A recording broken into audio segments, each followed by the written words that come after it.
Good afternoon, good afternoon. All Althea, good afternoon. Rukman Kangadi, hi Rukman. Alberta Sampath, good afternoon to you. Point Kumana Sharon, greetings. Sedana Koshi, good afternoon. Neil Francois, always present. Rude, good afternoon to you as well. And to the folks who are just joining. All right, so just remember that I'm only on YouTube. No, not on the what was formerly the Debunking UNC Lies with Facts page. So, yeah, so the live is not on there. So, just a reminder for persons. Pamela Moses, hi, Patricia Batiste, greetings to you. Claire Carrington, good afternoon, Claire. Helen Faria Trotman, good afternoon to you as well.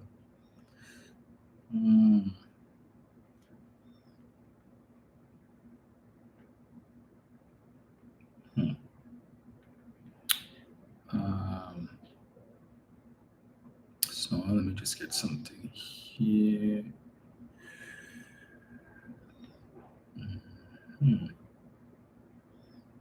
Right. Right. So Jenny Gay Cupid James, greetings. Dish Rubin, hi Dish. Jennifer Nicholas, MH 37. Good afternoon. Annette Baird, Juju Bernard, Leonard Baines, Janice Batiste. Greetings. Leon Joseph, my friend from Toko. Angie Sherry. Good afternoon. So it is already 1:45. I am late. I don't plan to be too long today. Right. Definitely not doing 4 hours like I did last week. But let's see, let me jump on here. Slip Money Grip. Good afternoon, Patricia Street, Pacro and Water. Muy Bendita. Good afternoon to you, MR. Joy George. Greetings. So let me jump into it one time. So, as usual, so many things to talk about, but I'm going to be a little petty today. So, who don't like it as all your business? Yes, Ellen. I'm going to start with that. Who don't like it? You could lay down close to it, all right? Because sometimes a little pettiness is okay. So, one of the trending topics right now is the outfit that the Prime Minister wore to deliver her speech to the United Nations General Assembly, and so there is a lot of talk about the cost of the outfit, right? So based on what has been published and what is circulating in the across social media, is that the Prime Minister's outfit would have cost something in the vicinity of $27,000.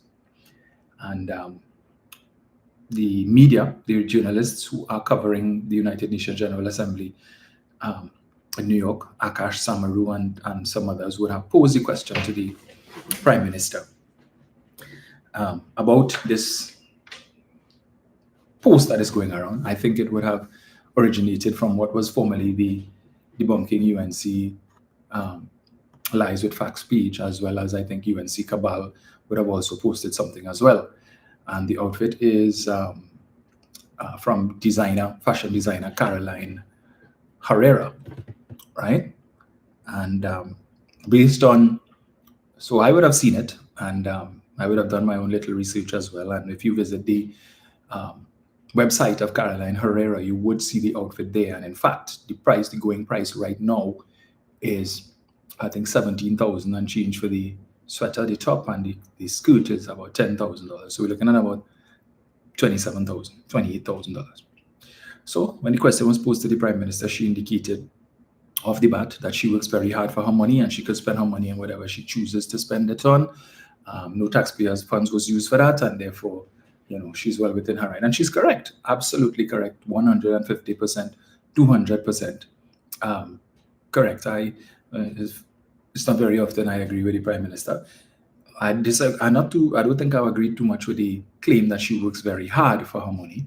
I think she worked harder when she was leader of the opposition, and pushing propaganda, lies, and misinformation, like, her claim that the PNM was going to establish an inheritance tax, such that when a person dies, in order for their family members to inherit their assets, they would have to pay a tax on these assets, which turned out to be a complete fabrication. In fact, I recall when Dinesh Rambali would have parted ways with them, and he had his press conference. One of the issues that he raised was this claim about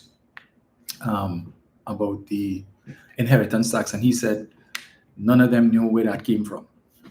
There was never any discussion about it, and the Prime Minister just brought it up. Then opposition leader pulled this out of her hat, like she would often do with so many other things, when they told the senior citizens that the PNM, if they put back the PNM in office, that the PNM was going to take away their pension. Again, another lie, another fabrication. There was absolutely no evidence to support that whatsoever, and they misrepresented what the truth was. And the Prime Minister, then opposition leader, would have been spearheading that nonsense as well. Right? So she was working overtime as opposition leader to earn her salary. Now, as Prime Minister, you're lucky if you see her once a week. Right? She's taken the position, and she doesn't attend post-cabinet briefings. She uses that time now, the once a week when she comes to Port of Spain, she uses that time to meet with people. So over the last couple of weeks, she's been meeting with different sporting organizations and sports teams and so on, who come in to bring jersey for her with Kamala One at the back. And so that is more important than fielding questions from the media with respect to the goings on within her government, and to account to the people. Right? So you're sending chosen ministers, minions to come on. Yeah. But anyway. So she's correct. She could spend her money how she feels, right? She earns, $87,000 a month as Prime Minister, and then she makes almost $30,000 a month as the Member of Parliament for Superior, and the other perks that she gets as well. Of course, we know a lot of her expenses are met by the state, or the cost of the state, you the taxpayer, right? So she doesn't really have to spend much of her salary on certain items. So at 73 years old, pushing 74, earning over $120,000 a month, you could afford to splurge a little bit. Because, I mean, at that age, you don't know, you have more years behind you than you have ahead of you. All right? She certainly she doesn't have as many calendars ahead of her as she has behind her. So I doubt she could, and that she's going to be earning that money, at least the 87,000, while that is the Prime Minister's salary now. But when she is no longer Prime Minister, and she's going to receive it as a pension, and whatever future increases may come the way of the Prime Minister in terms of salary, she will receive as a pension. So there's no way she could spend all of that money within her remaining years, so she might as well splurge on it now. I have no problems with that. But it is the Prime Minister's response to the question that, to my mind, suggests being tone deaf. And the issue was never about her prerogative or her right to spend her money how she sees fit. Nobody could tell you how to spend your money. You get your money, fine. Spend it how you please on whatever you please. The issue really has to do with the fact that, and I think the point that was trying to be made, two things that, in fact. One is that while, as she says, when the Prime Minister steps out, you want the Prime Minister to look good, right? She must look good. And she's using her money to look good. Great. Good for you. You're represented on the international stage. But when you would have taken away the ability of over 40,000 of our most economically vulnerable citizens, the ability to also look good, right? But as a matter of fact, their concern wasn't about looking good, because the little pay that they were getting wasn't about looking good. It was about putting food on the table, paying the bills, and just trying to eke out a living, something that Prasad Bisesa has not known for many, many years. She talks about growing up poor as a child and working in the sugar, the cane field, or whatever it is, the rice fields and so on. And so for a time in her life, she may have known what struggle is, but she has not known what it is for quite some time, right? It's been decades since she last knew what it is to struggle. And so when you can flaunt an outfit that costs $27,000, which is more than that $27,000 that one outfit costs could pay the salaries of 13 CPEP workers for the month, right? 13 CPEP workers. Let's look at it from that perspective. One outfit, 13 families, salary per month to pay bills, put food on the table, send kids to school, and so much these people do with this little bit of money. I don't know how they do it, how they did it, but they used to do it. And when they have husband and wife, mother and father, both of them working CPEP. So you sporting an outfit that, as I said before, is equivalent of the salaries of 13 CPEP workers for the month. Okay, that is the perspective that we're looking at. Then you complain about US dollars and all of that and the former administration. But your outfit basically costs about 4,000 US dollars. 4,000 US dollars. Caroline Herrera is not local. I don't know that Caroline Herrera has a local store, which means that however it was purchased, whether you purchased it online or you traveled and you went into the store and purchased it, $4,000 would have had to have been found by whoever your bankers to cover the cost of that outfit. Right? At a time when you all were talking all over the place about how scarce foreign exchange is and this and that, and they want to beat up Dr. Rowley, kill Dr. Rowley the other day when they claim that the former chief executive officer of First Citizens Bank had approved some US that was requested by Dr. Rowley. Yeah, remember the big issue that they made about that? Now, the Prime Minister said that she said it didn't cost 30,000. No, well, okay, 27 is not 30, so you're correct. You didn't lie there.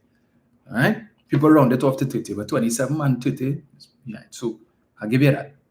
And then she says it was on sale. Now, whether it was on sale, not on sale, it's still expensive. Because a Mercedes-Benz, brand new, on sale, is still expensive. A BMW, brand new, on sale, is still expensive. A Lamborghini, on sale, brand new, is still expensive, madam. Okay? And still out of the reach of the average citizen. But even if you want to bring it home, one outfit that is more than that's probably the salary of about 4, maybe 5 public servants for the month. Let's put it in that context. And so it appears to be tone deaf. You're telling CPEP workers, well, yeah, what now? URP workers, forestry workers, yeah, look, go down by your welfare office, your regional welfare office, and apply for a grant. See if you get through. Yeah, go down there and apply for a grant. Meanwhile, don't study me spending tens of thousands of dollars to look good. All right? So, but my experience has been, from my own personal experience, and let me say this, as I said, I'm being petty, and who don't like all your business. Talk about how bigger issues.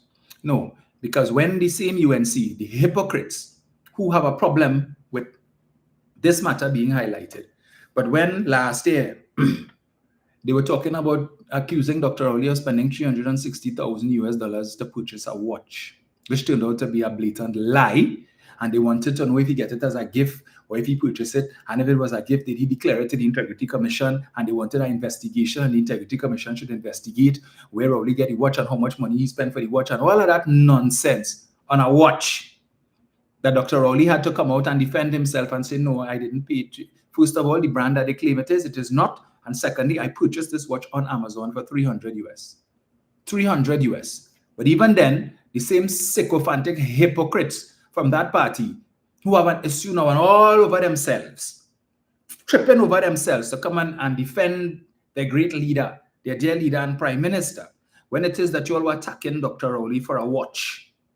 Never no issue. And even when he cleared it up and showed you all, told you what brand it was, and told you where you could go and find it on Amazon, that wasn't enough for you. Then you all went after his shoes, a pair of red shoes that he have. You know, it takes a special kind of degenerate to zoom in on a picture of the man's hand, because the picture they got it from was a picture that the newspaper took when he was sitting down on a chair during the Emancipation procession, right? When they were before he gave his speech and so on.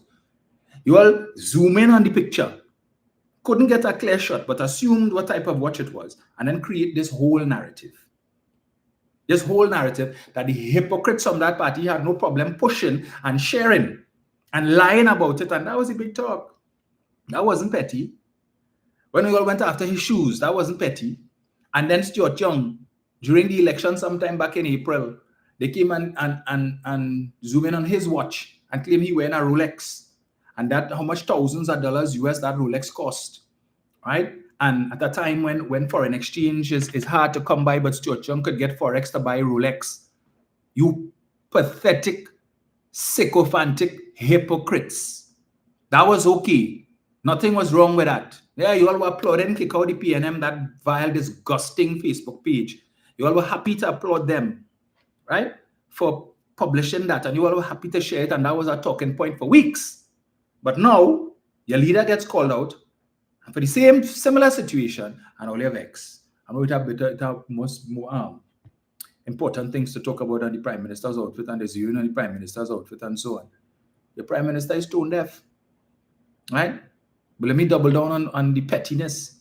So when I came across the Caroline Herrera website, I decided to scroll through and say, let me see if I have any other outfits that I recognize, because it seems Caroline Herrera is her designer of choice. And true to form, I saw a picture in today's newspaper, I think it was today or yesterday's newspaper, I think it was today. Another event that the goodly Prime Minister attended, and she's wearing a gray pinstripe dress. And lo and behold, it is on Caroline Herrera's website. And this one is $17,000. Right? Oh, it's to be expected. She said it had sale. So if a top brand like Caroline Herrera has sale, well, then obviously you're not going to buy one outfit. You're not going to buy two outfits. Because when I go to the US and I decide to shop for suits, if I see a good sale, the price is good, I'm not going to buy one suit. I wouldn't buy two. I might buy three, because I'm too sure when I'm coming back again, probably in a few months' time, and the sale might be on. So obviously, if she claims that there was a sale, and so therefore it didn't cost $30,000 because it was a sale, as I said, you're not going to buy one outfit. You're going to scroll through and see how many others you like, and let me take advantage of the sale while it is still on and buy multiple pieces. So I saw at least two other outfits that she wore within recent times. I think the dress that she wore at the awards, the National Awards on Wednesday night, was also Caroline Herrera, and that one too is very expensive. Right, so the Prime Minister has very expensive taste. So just three outfits alone costing close to $60,000. And she said, look good. You don't want the Prime Minister going out there looking anyhow. So she had to look good. $60,000 for three outfits. You know how many CPAP workers you could have paid with that $60,000? 30 for the month. 30 families that are now struggling. 30 families, 30 persons that are looking for work just so that they could put food on the table. Right? 30 persons who probably shop by Rattans. They can afford Caroline Herrera. Right? They could probably afford Carol Herrero. You know, the knockoff brand. Them can't afford no Caroline Herrera. They may have that money and probably never see that money. But they're content. And you took away their ability to even go and shop by Rattans. Or Detour. Or wherever else they're accustomed shopping. If they walk on the streets of wherever, Shogunas, and they give the little vendors that decided the road a sale. You know? They're passing by one of these stores, these no-name stores, and they probably see a nice outfit that looking expensive on the mannequin in the window, and they step inside. And it's on sale for $100 or $200, and they can afford that to splurge. You know, the money that they had in the susu, that they say all the time in the susu, and they get the susu hand and say, let me treat myself a little bit because it's whole year. I just go in paycheck to paycheck. I get my susu hand, let me do something. Let me buy an outfit or two for myself. Feel nice for once, feel good. But they ain't looking for nothing costing $17,000 and $20-something thousand like you could afford, Madam Prime Minister. But apparently it's okay that you could spend your money how you want because you work hard for it. But Rowley didn't work hard for his money. Stuart Young didn't work hard for his money. And only had a problem because Rowley buy a Mercedes. He didn't work hard for his money. His taxpayers' money he was using to pay for that. When Rohan Sidanan bought his vehicle, you all had an issue with that. He didn't work hard for his money. So he's not entitled to spend his money how he sees fit. No. That's only a privilege afforded to UNC members of parliament, right? And a UNC prime minister. But if you're PNM, no. You're not allowed to do that. So anything you spend money on, we criticize. Let's see if I get this here. Let's see, just send this to me. But anyway, let's know. Um, tone deaf is the word. It's not 30,000 on the stock there, but it was beautiful. I worked very hard for my money, and I'm entitled to buy the clothing that I like. No government money was used. I work hard for my money. I can spend my money as I see fit. So those are querying the cost. There were many others who were very congratulatory and very much in support. When the Prime Minister goes, they want their Prime Minister to look good. So what I tell you, see good, be good, do good, and look good. Very important. And talk good. Thank you all so much. Very much, Prime Minister. Can I just ask a moment? To Trinidad and Tobago, I miss you all very much. I send all my love here from New York City, and the sun is really shining very beautifully here in New York City. But I do miss you all. Be good and take care of yourselves. In fact, the outfit that she's wearing in that clip is a $17,000 dress. Yeah, so if you didn't see the clip, yeah. But if you could afford Caroline Herrera, go ahead. Take a gander over to the website and see, But again, tone deaf. All right? You want to say you're missing Trinidad and Tobago and what? Really? You're missing the civil workers? You're missing the European forestry workers, madam? You're missing any of them? Just asking the question. Well, some of them not missing you. All right? And when they see how much money is being spent on your outfits, yeah. So, just thought I threw that in the mix. As I said, I was being petty, and who don't like it, that's all your business. You can lay down close to it. So let's talk awards. All right, the national awards that was held on Wednesday. As I had told you all before, I was of two minds of whether or not I should attend, but my parliamentary colleagues, some of them, and convinced me to come now. Come true. So let's at least have a showing, because we used to knock the UNC for not attending these events for the last 10 years when the PNM was in power. So let us not reciprocate. I said, all right, no problem, I'll come. There were a few awardees that I did not applaud for good reason, because I did not support the nomination to receive awards. All right, and I saw the awards as being really a UNC. It was more like more UNC handouts. So you all know when I say crave your indulgence, I told you all I don't really care to listen. Oh gosh, he's up now. I told you all I really don't care to listen to this individual. I'm not going to play much, so just bear with me. Just to highlight the hypocrisy again. All right, let me just get this here. Forgive me, those of you who can't say, I can't stand it. Doubles and coffee. What a Republic Day awards. What a feeling, what an inspiration. Truly representative of Trinidad and Tobago, the melting pot, the paradise, where all races live, love, respect, and help each other as normal. African and Indian, all mixed, Douglas, Chinese, Syrian, everybody represented. Tassa drumming, dancing, music, pan, and awardees deserving. Meritocracy is back. No longer our national awards are PNM Palisades sickness.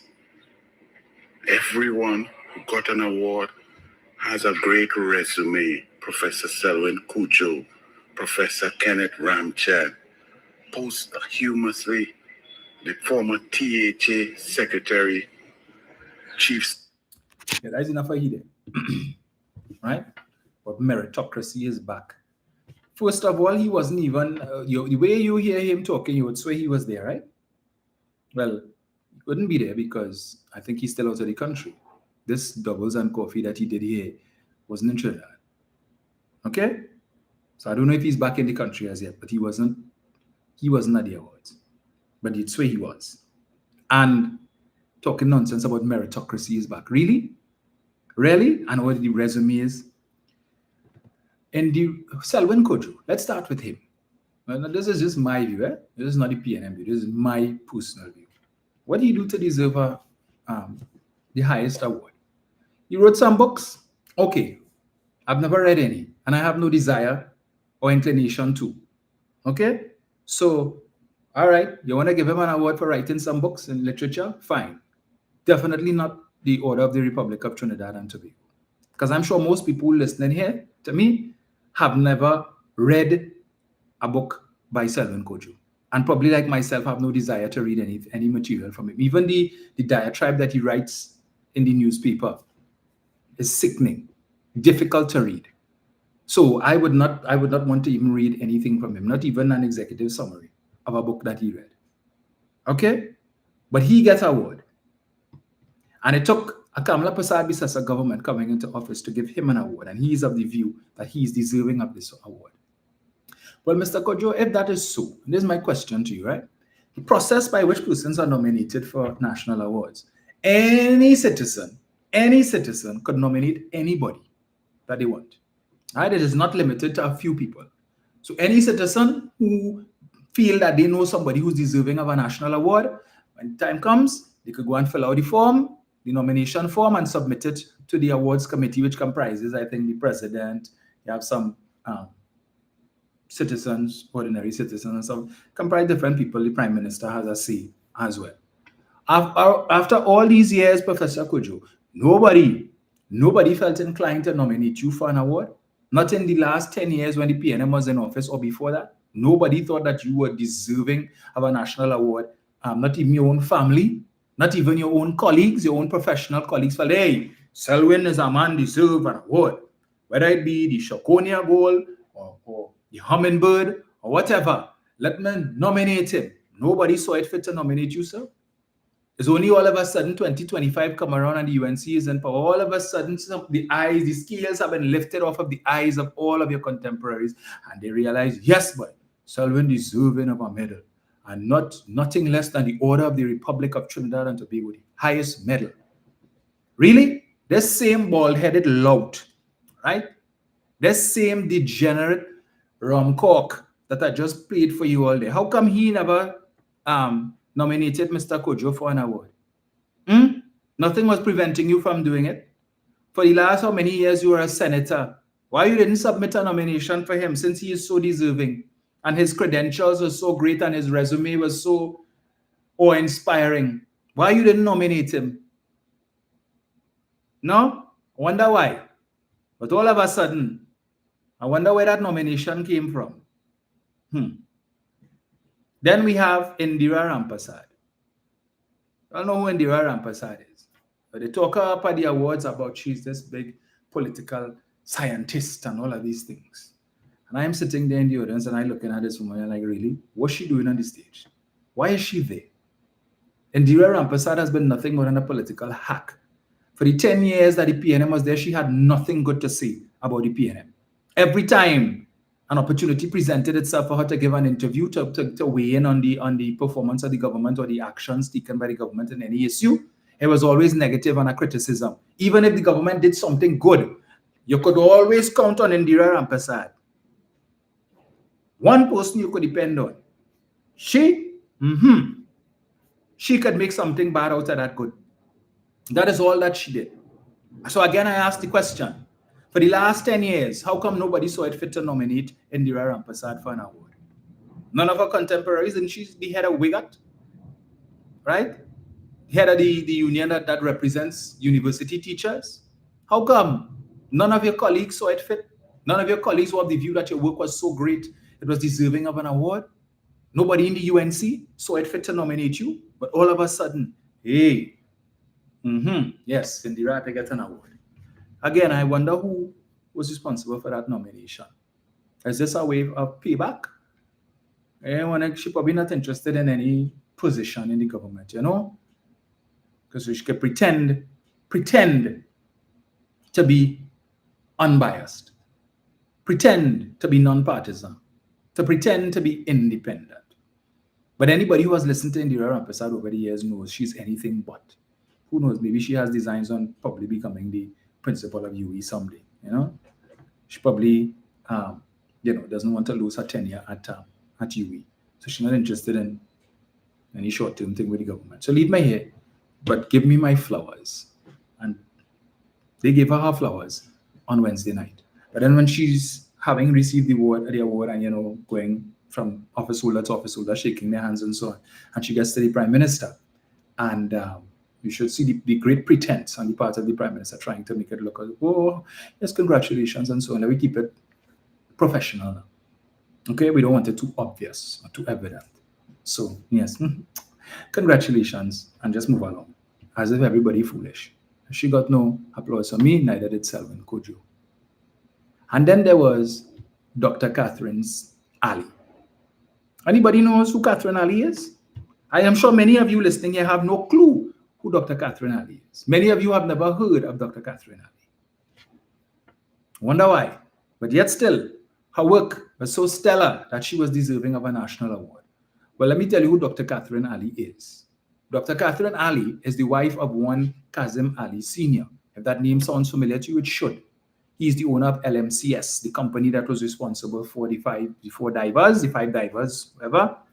Right? And the Paria tragedy, yes, that Kazim Ali, his wife, Dr. Catherine Ali, who was the former chairwoman or chairperson of the UNC Women's League. That is who Dr. Catherine Ali is. So if it is you don't know, you saw her come up on the stage, you were looking at the awards and who is she? What's her claim to fame? Well, that is her claim to fame. All right?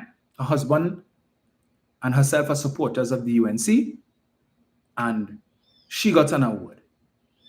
Nobody really ever heard of her before. But if her work was so great, again, for the last 10 years and before, how come nobody nominated you for an award? Nobody in the UNC saw it fit to nominate you for an award? Madam, your work is so great. I just asked the question. Alan Sami, another one, a former chairman of the, I think is the Penal Debe Regional Corporation, UNC Corporation, UNC chairman. What are you doing there? He gets an award too. But you have this bald-headed lout want to come and talk about meritocracy, and there's a whole set of UNC people that's all they give awards to. And we supposed to applaud that? And that's what you call meritocracy. Apparently, the UNC have a different dictionary to everybody else. That is their definition of meritocracy. So you award this woman, Dr. Catherine Ali, an award. Well, should I give Kazim one too? Why stop there? Give Kazim one too now. For being a great employer. Maybe you didn't have a category that you wanted to nominate him under. Or it would have been too obvious. How we could give husband and wife at the same time. So can we expect that next year we'll give him an award? But this fool want to talk about meritocracy. Miss me with ABS. Please. That ain't no meritocracy. You know what that is? Nepotism. Cronyism. That's what it is. Not meritocracy. But these people have no respect for anything. Not even the national awards is immune from their grubby hands and grubby fingers. Everything they have to sully. Everything they have to spoil with the nastiness. Right? So, yeah, just give awards to everybody. All these people who nobody recognized before. Nobody saw it fit to nominate. But all of a sudden, we hear UNC in power and they become deserving. All of a sudden, their resumes just pop up above everybody else's and they are deserving of an award. Hyacinth is saying her company and family made the ultimate sacrifice for the party. Yeah. Sarah just saying do not mirror next year. Sarah, I wouldn't be surprised at all if they do that. All right? And give that and he gets through. Who else? I mean, there's no limits with these people. You just gotta say.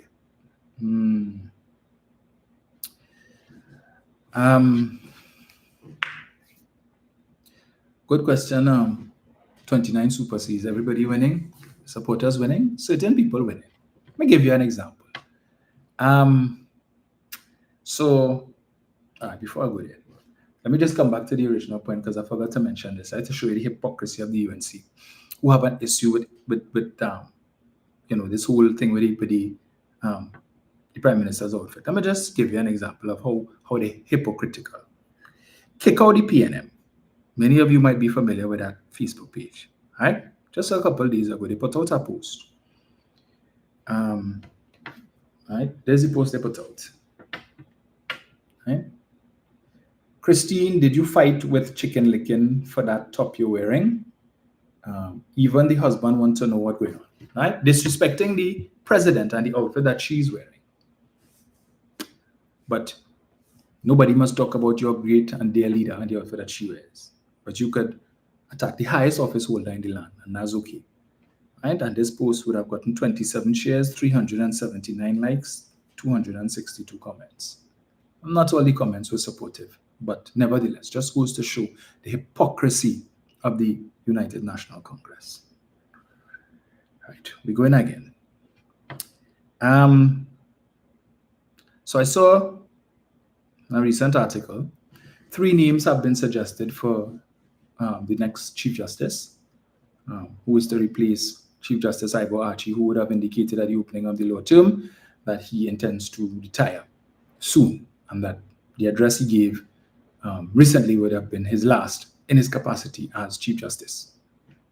The 3 names mentioned are Appellate Judge Jeffrey Henderson, who was a former DPP, Appellate Judge Mark Mohammed, who I believe, if memory serves me correctly, is also a former DPP, and Justice Frank C. Prasad. Right? Justice Frank C. Prasad. Why do I mention that? The first 2, I have no issues with. Right? 2 gentlemen who have distinguished themselves in their legal career. In fact, I recall Justice Henderson would have served in The Hague for one time, I think when former President Anthony Carmona would have assumed the office of president, as I recall, just prior to him being called up to serve as president, he was supposed to be departing these shores to serve as a judge, and I think is the International Criminal Court in The Hague. And when he passed up the opportunity to become president, the opportunity passed to Justice Henderson, who was there for a while, and now he's back and he's an appellate court judge. So that's a good choice. Justice Mark Mohammed, who I think is the most senior of the appellate judges, his time as DPP and even his time on the bench as a high court judge and so forth, and the fact that he would have risen the ranks to become an appellate judge so in such a short space of time is testimony to his credentials as an eminent jurist. Justice Frank C. Prasad, as we know, no stranger to controversy, but he too, I can't really place too much criticism on his work as a judge. He, for all intents and purposes, as has been mentioned, he is a man who dispenses with justice very quickly. He is not one to drag on cases, as some judges have been known to do. 2 and 3 years passes before the case would have ended and before they render a judgment. And Justice C. Prasad has been very efficient when it comes to rendering judgment and in the time he takes to dispense with matters. But my concern with Justice C. Prasad becoming the next Chief Justice has to do with one particular matter that is currently before him, one that he is seeking to have expedited and to treat with as a matter of urgency. As he says, it's the oldest case on his docket, some 8 years old, and it is not the norm for him to have matters on his docket for that long. And of course, I'm referring to the EMBD matter involving Rudal Munilal, the Minister of Energy, and the consortium of contractors who are now before the court on a matter of bid rigging, fraud, conspiracy, among other claims, right? And Justice C. Prasad is eager and anxious to get on with this matter. And right now it is being held up because the board of EMBD, the UNC-appointed board of EMBD, is dragging their feet with respect to this matter. All of a sudden they have issues, they're asking for extensions before they file certain things and so on. A problem that we did not have under the old PNM board that was very efficient and in fact was on top of their game, as I said last time. And it was Rudal Munilal and the contractors who were seemingly delaying the process. And now we have a reversal where the board and EMBD is now retarding the process, right? So my concern is that if Justice C. Prasad were to become Chief Justice, I can't say that I know exactly what role, but I know the government or the Prime Minister may have some role or some say in respect to that. I would not be surprised in the least if that were to take place, such that the matter would now have to be passed to someone else unless Justice C. Prasad treats with it before, should such a thing. I'm not saying that he is going to be, right? I'm just saying that in the report that I saw, 3 names feature prominently, of which Justice C. Prasad is one. And as I made the point before, that should be a cause for concern, all right? If they remove him, if they put him, if he's elevated, and therefore all matters, pending matters under him, unless he's required to dispense with all of it prior to such an occurrence, if it were to happen, that this matter could go to some other judge who might not be as non-partisan, if I may say that, as Justice C. Prasad, and who may not be as efficient in dispensing justice as Justice C. Prasad. So let's just take a look at that. All right? Don't be surprised if such a thing were to happen. Because at this point, is any port for a storm. Any port for a storm. And based on Justice C. Prasad's utterances so far, it seems that the parties involved may not necessarily be too keen on Justice C. Prasad. Since, as I said before, the matter went before Justice Abood, Justice James Abood. He said they have a case to answer. It went before the appellate court, and the three judges there said that these Dr. Munilal and these contractors have cases to answer, and it went to the Privy Council, and they also said they have cases to answer, and now it's back in the High Court for it to be dealt with. Okay, so we already saw what would have happened with Mr. Warner. So let's see if this matter also goes down a similar road. So there is that. I see Johnny Abraham has been given a position. It is reported that he is to now head the National Operations Center.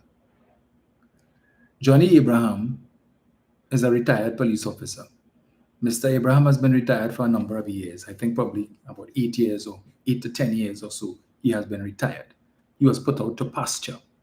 Clearly, the TTPS didn't see that he had any role or any value to continue on in the service in any other capacity, as we have seen with other persons, other senior police officers who have retired. For example, Joanne Archie. After Joanne Archie would have retired from the police service, she was kept on as the head of the communications department. I recall when Margaret Sampson Brown, when she retired as a senior police officer, she was kept on and they brought her back as the head of the victim and witness support unit. All right. So there have been examples of officers who have distinguished themselves in the service and not wanting to lose that resource, that the police service would have found other ways to bring them back having retired soon after they retired, not years after they retired. All right. They didn't wake up one morning after 10 years and realize, this person had certain skill sets that we could use, so let's bring them back. They would have been brought back very soon. As a matter of fact, they probably never even have they didn't get a chance to breathe in retirement. But here it is that Mr. Abraham, who the police service, top brass, yes, let Abraham go out and graze. Yeah, put him out of pasture. He served his time. Okay, great. But this government decided that they want to bring him back. I don't know if they probably figure that they need to supplement his retirement income. But they decide he's going to come back as the head of the National Operations Center. Now, the National Operations Center, based on what we know about it, what we have heard from Gary Griffith and so on, is supposed to be a highly technological unit, entity. Okay? So it have a lot of equipment and you need modern policing strategies for the National Operations Center, what you want to achieve in terms of it being an entity that supports the wider TTPS. Johnny Abraham is from the analog age, right? Not digital, analog. You bring in this man who pushing 70 years old, right? Who on pension. You're bringing him back to put him to head the National Operations Center. Half of the equipment, 3/4, 99% of the equipment inside there will probably be foreign, alien to Johnny Abraham. And I don't think at his age he has any inclination or desire, really, to get to learn about these things. But you are going to be in charge of men and women who are versed and learned in the use of these new technologies, right? Technologies that is supposed to bring policing into the 21st century, not the 20th century that Johnny Abraham belongs to, right? Put on your broad rim hat and your walkie-talkie and with your long antenna and you're going and you jump in. Yeah, we're going on a raid there. Fellas, we're going on a raid and you jump in anything. Let me go. And you jump out playing sheriff and you have your gun in hand and thing and whatnot. That sort of thing. Mr. Abraham, they may say, well, he's very experienced. Yes, he was experienced for a bygone era. His age has passed on. And these are the same people who like to talk about brain drain and what the PNM and brain drain. But these are the kind of things that pushes or encourages brain drain. Because you would tell me there is nobody younger than Johnny Abraham working in the National Operations Center who is very versed, skilled, experienced in the goings on and the functioning of that entity that you could have put. Somebody who might have gone and studied and have their BSc and the MBA and the PhD or whatever it is, hoping to ascend to the head, to that position. And then you bring a whole retiree, right, to bring him to come and tell these people how to do their job. But I'm not surprised, because just a couple of days ago, I was telling somebody that and I intend to speak to this issue during the debate on Sunday Ground. Let me just give you all a little bit of, many of you know, Johnny Abraham's reputation precedes him, and not in a good way. All right? Just like there used to be certain claims about the current Minister of Homeland Security, member for Tunapuna, Roger Alexander, during his 10 years as a police officer. I don't know. I have no evidence to support the things that were said, but there were rumors, there were allegations. There were allegations and rumors about Mr. Abraham too. Right? So Mr. Abraham doesn't enjoy 100% confidence from the population. But let me just give you all one thing that was of concern to me. You all will have recalled in the lead up to the general election, the UNC was having a series of crime talks, right, where they were inviting different people to come and talk, and Selwyn Kojo was one of them.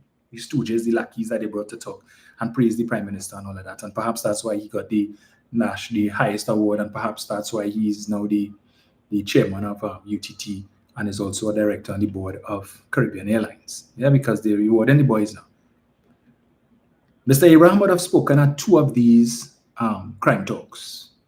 At the second crime talk, he would have indicated or stated, one, erroneously, that Kamla Prasad Bisesa, having given public servants and more specifically police officers a 14% pay raise, that 6 months after she paid the back pay. Totally untrue. Untrue. Prasad Bisesa didn't pay 1 penny of back pay. It was the People's National Movement, when they came in 2015, had to find $6 billion, a debt which they inherited from the UNC, the People's Partnership, to pay that back pay. In fact, when it is that Mr. Imbut would have indicated sometime around September, October of 2015, that the government did not have the funds at the time to pay the back pay. Prasad Bisesa, and I told you all earlier on, she was very, very busy. She was working very hard when she was leader of the opposition. Came out to say that had her government won the election, that they would have borrowed the money to pay the back pay. Right? So, and it is there on record for all to read. She said that. So they didn't pay any back pay, contrary to what the misrepresentation that Mr. Abraham would have made. But then in that same crime talk, he also indicated to the goodly leader of the opposition, then now Prime Minister, that should the UNC get back into office, that he wants to let her know that he would be available. He would be available to serve. And that he's putting it on record. He wants to let them know that he's ready, willing, and able, and would be available to serve in whatever capacity they may wish him to. And at that time, there was talk that perhaps he would have been given one of the positions of Homeland Security Minister or Minister of Defense or the like, right? Or National Security. They didn't indicate at that time that they were going to disband National Security. So, or change the name to Homeland Security. But at the first of these crime talks that Mr. Abraham spoke at, he said something that was of concern to me, and I quote, "Speaking at a town hall meeting on crime in Felicity on Wednesday evening, former Senior Superintendent Johnny Abraham said, officers are failing to send the correct message." Yeah, they said, officers are failing to send the correct message. Referencing a home invasion in Arangwe, San Juan over the Easter weekend, Abraham questioned why only one of the suspects was killed. Him. One man was shot and killed, but the thing is that they hold the next 5. What difference would it have made with the next 5? I'm not telling the police to commit any murder, but what difference would it have made with the next 5?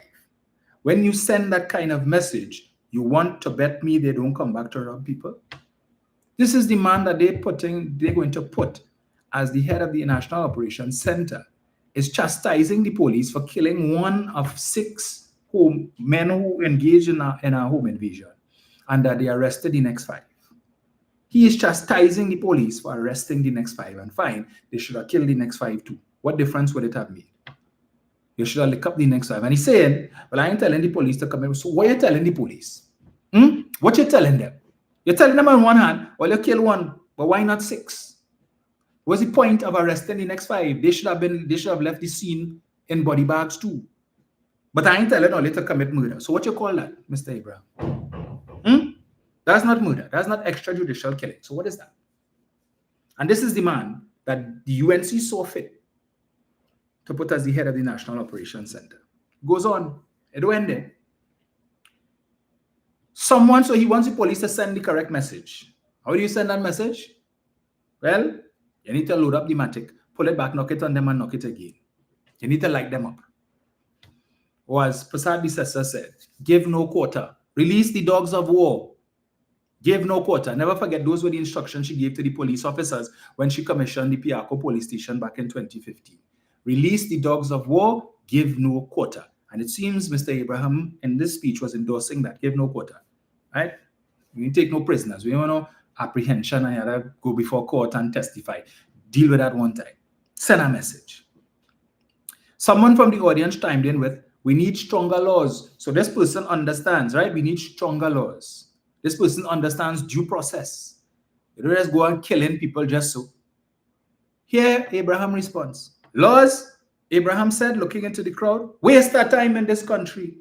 I imagine I retire 7 years now, and I have matters in court since 2000. Great is the PNM. That is why they will never want me to come back. So we know he's a political hack. He has no love for the PNM. And when you put persons in positions such as the head of the NOC, you want to know that there is some level of balance. Okay? We don't want, because when you have people making comments like this and you put them to lead institutions such as that, it's very easy. It means that they are pliable to the political directorate, which is today the UNC. And that such persons may very well be pliable to taking instructions to go after PNM supporters. We've heard David Nakid, who is advocating that anybody who supports the PNM, something wrong with Tolia, and that you should get rid of all PNM workers who are working for the government. Right? Get rid of them, fire them, forthwith. And so now, yeah, he says, great is the PNM, that is why they will never want me to come back. Seems the PNM was on the right track. The UNC? So when you have someone who is publicly attacking the PNM, and you put them into such a position, such a very high position, a powerful position, can the PNM expect that such an office could be used to go after political opponents? We see what's happening now in the United States. James Comey was indicted a couple of days ago on 2 charges, right? And the US president has indicated there will be more, likely to be more similar indictments. And I am saying, here we have Johnny Abraham. You couldn't find nobody else. Nobody else. Right? But the hypocrites that support that party always like to jump on their high horse and talk about, oh, it has so much of young people, and they had young people, and so much young people out of jobs. But you're going to pull out an old retiree out from pasture to bring him to sit down in an office to collect pay. To do what? In this very same article, he goes on. The criticism of police officers did not end there. However, as the former Central Division head said, the Shogunas police station has the worst set of officers working there. You are now about to occupy a position that requires you to work in tandem with the TTPS. And you are on record as saying that the Central Division that you were once in charge of has the worst police officers working there. And you expect them to have respect for you? Can we expect a combative relationship between him as the head of the NOC and the Commissioner of Police and other senior police officers? I continue. Contacted on Abraham's criticism, however, Senior Superintendent Michael Pear, who is the current head of the Central Division, believes that while Abraham is entitled to his opinion, the clear message that his officers are sending is that crime is everyone's business. He said the TTPS must be wary of the message it is sending to the public, and that's why their tactics right now focus on meeting with the people. Let me go again. But the public was not spared as well by Abraham during a meeting. or during the meeting, as he urged them to stop making themselves soft targets. And when confronted with the criminals, they should deal with them. You hear that? Deal with them. I'm not telling you all what to do. If somebody comes in your house and you all arm yourselves with cutlasses, deal with them in whatever manner you see fit, but know what to say after. Deal with them in whatever manner you see fit. Just know what to tell the police when they come. And I could stand up here and tell you that I defended people who deal with criminals, and I'm not afraid of no back inquiries. David West and them have their work to do, and the police service have their work to do. This is what he's saying here. I could stand up here and tell you that I defended people who deal with criminals, and I'm not afraid of no back inquiries. I remember listening to that meeting live to hear the man say, deal with the criminals when they come. And I go tell you what to say, what to tell the police. He will tell you what to tell the police. So he trained in that. So you know what to say to the police. Stand your ground. Right? And this commentary here by this individual was against the backdrop of stand your ground.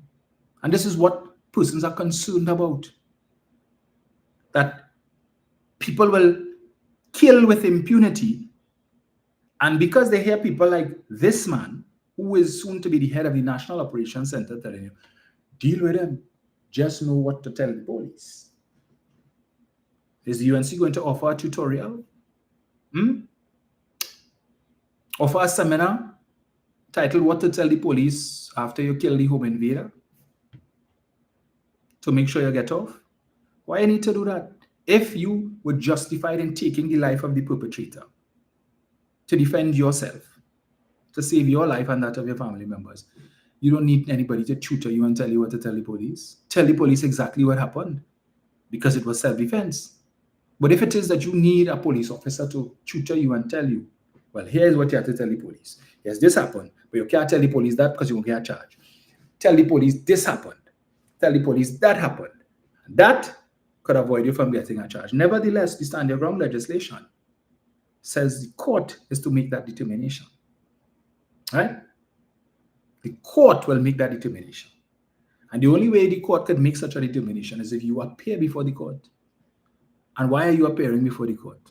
If you're not charged, then you have no business appearing before the court.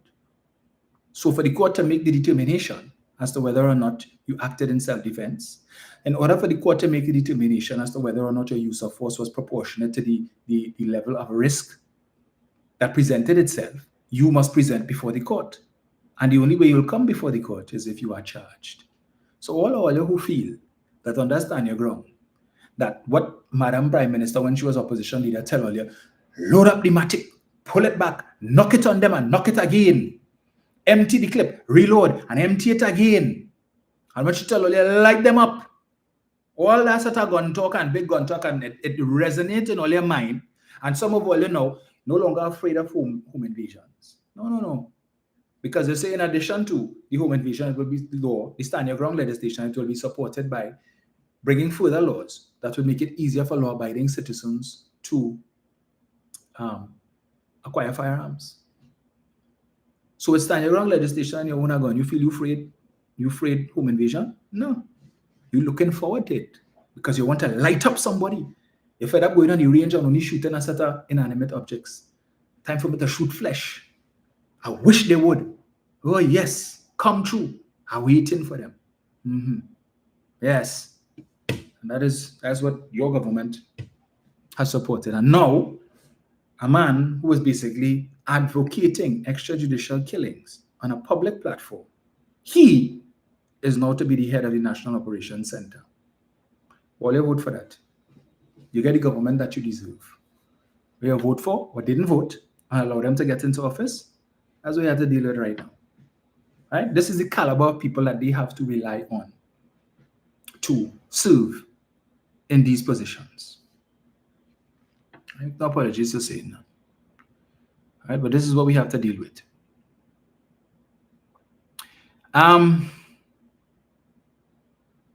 Right, let me touch on this. So the Minister of Finance loves to talk about transparency and how this government is so transparent. And they accuse the last administration and the last Prime Minister of being a dictator. Right? Okay. Let me give you all an example. Again, of UNC hypocrisy. There's a Facebook blogger, if you want to call him that, who goes by the name Trini Rambles. Some of you may have heard of him. I've played his some of his content here, and it would have been shared on the debunking, what was formerly debunking UNC lies with facts page. While the PNM was in power, Mr. Rambles used to be jamming the PNM. Right? As he said, he doesn't belong to any party. He's about country. He will highlight the facts regardless of who is in power. And so he used to be jamming the PNM with his posts. I saw many of it. Some I found was unfair, but the man does his research. And for the most part, his content is sound. And I always believe in constructive criticism. So if it is, I saw he put out a post that was critical of the last administration, even though I might not have liked it. I said, well, at the end of the day, the man is constructive criticism. And if the man right, he right. He correct. Kind of going and bash him and say he's not, he's talking nonsense just because I support the PNM. If he makes a point that is valid, that is salient, that has substance, I support it. Yeah, I won't come and play it, but. And the difference is he used to do that on PNM people, some of them used to bash him in the comments and stuff and wherever it is. But for the most part, he was allowed to do his thing. So recently, as up to a couple of days ago, what I understand is that Rambles, who has profiles on Facebook, Instagram, TikTok, and so on, all of his social media platforms have been banned because apparently supporters of the UNC don't like how he jamming the government. They don't like how it is that he's doing the same thing that he did to the PNM for years, coming with his facts and in-depth analysis. They don't like that. So they go and report in the page, demand page, and all of that, and claiming that it goes against community standards.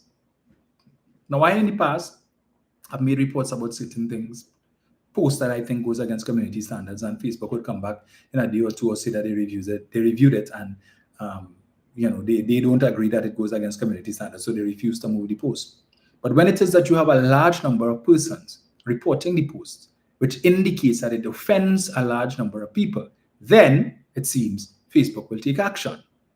So Rambles, all of his social media platforms that he's been using within recent times to be just as critical to this government as he used to be of the PNM. And when he was jamming the PNM, UNC supporters loved that.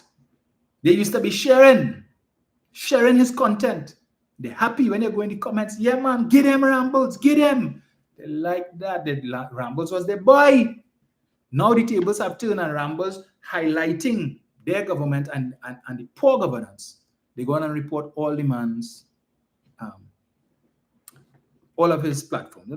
But you see, I'm not surprised. Let me just play something from Mr. Rambles, right? Logic. So hear me out. According to the allegations made, ERP, like CPEP, had a bunch of ghosts working there in gangs, aka ghost gangs, aka persons who are on the payroll but not actually doing work. And this practice is a bad practice that needs to be stopped.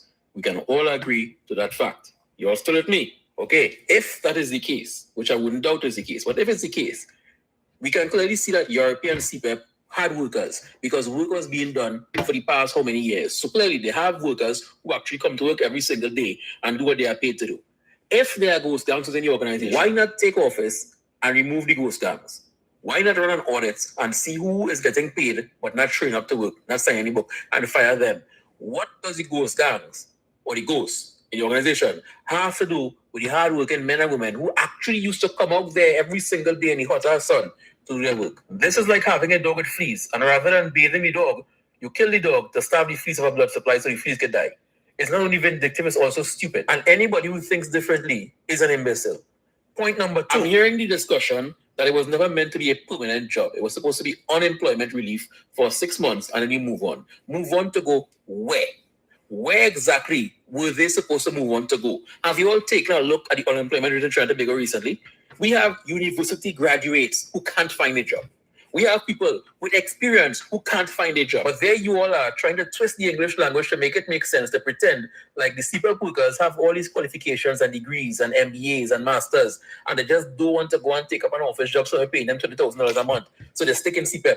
And to get them moving, you have to fire them because like they don't want to move on to bigger and better things. And let's talk about this bigger and better things, because I heard Mr. Missman on the stage talking about you all can't just be grass cutters forever. Okay.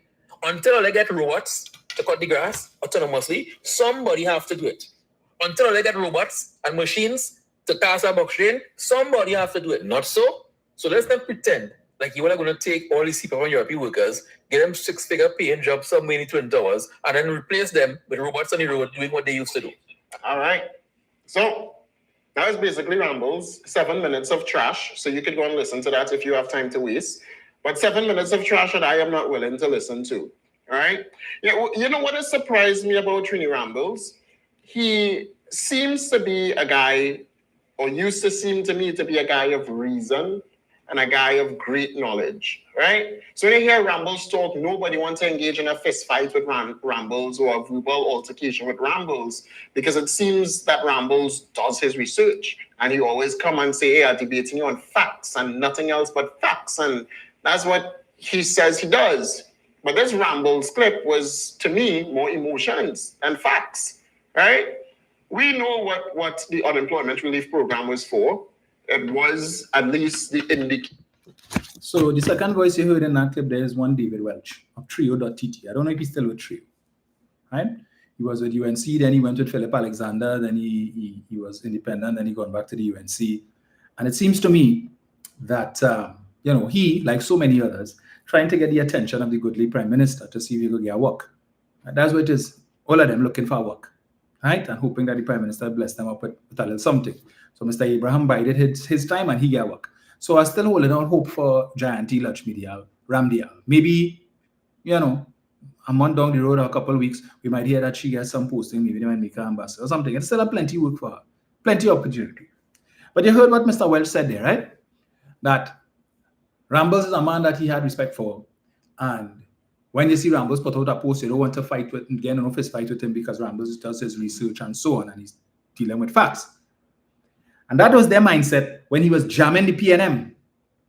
When he was jamming the PNM, oh yes, he was reasoned and he was a man in facts. He come in with facts. He does his research. When Rambles talk, everybody sit up and listen, making sense.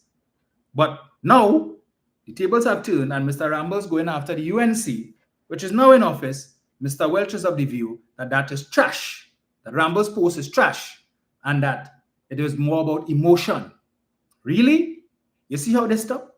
How I tell you all these UNC supporters, dangerous, extremely dangerous. The nonsense that they're willing to support now, right? That had it been the PNM, you would have had no end to it. No end to it. But now, yeah, we don't want to hear Rambles. Because why? Rambles attacking the government and he's doing the same thing he was doing before, attacking with sense, with research. He ain't just come in and talk just for so, because like myself, he appreciates the need to do your research before you come and talk, because you don't know who is listening to you. And you don't want to say anything that might be incorrect, of course. And they say, well, waste that time. You don't know what you're talking about. Do your research before you come and talk. But they had loved him when he was jamming Dr. Rowley and jamming Stuart Young and jamming the PNM.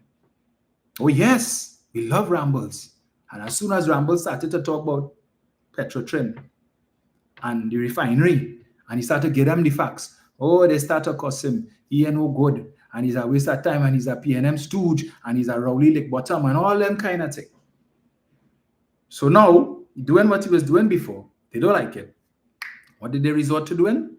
They got his PH, all his platforms banned to get him out, because we can't have this man talking these things, right? Because he's turning the minds of those persons who blindly went and support the UNC, right? Who cast the ballot, who were mesmerized by yellow is the code. And when UNC wins, everybody wins, who bought into that dotish rhetoric and are quickly regretting having done so. And since many of them used to listen to Rambles and they know the man used to make sense and he used to present facts, we can't afford to have that. So you know what we need to do? We need to get rid of it. It's the same thing they did to Fuad Khan.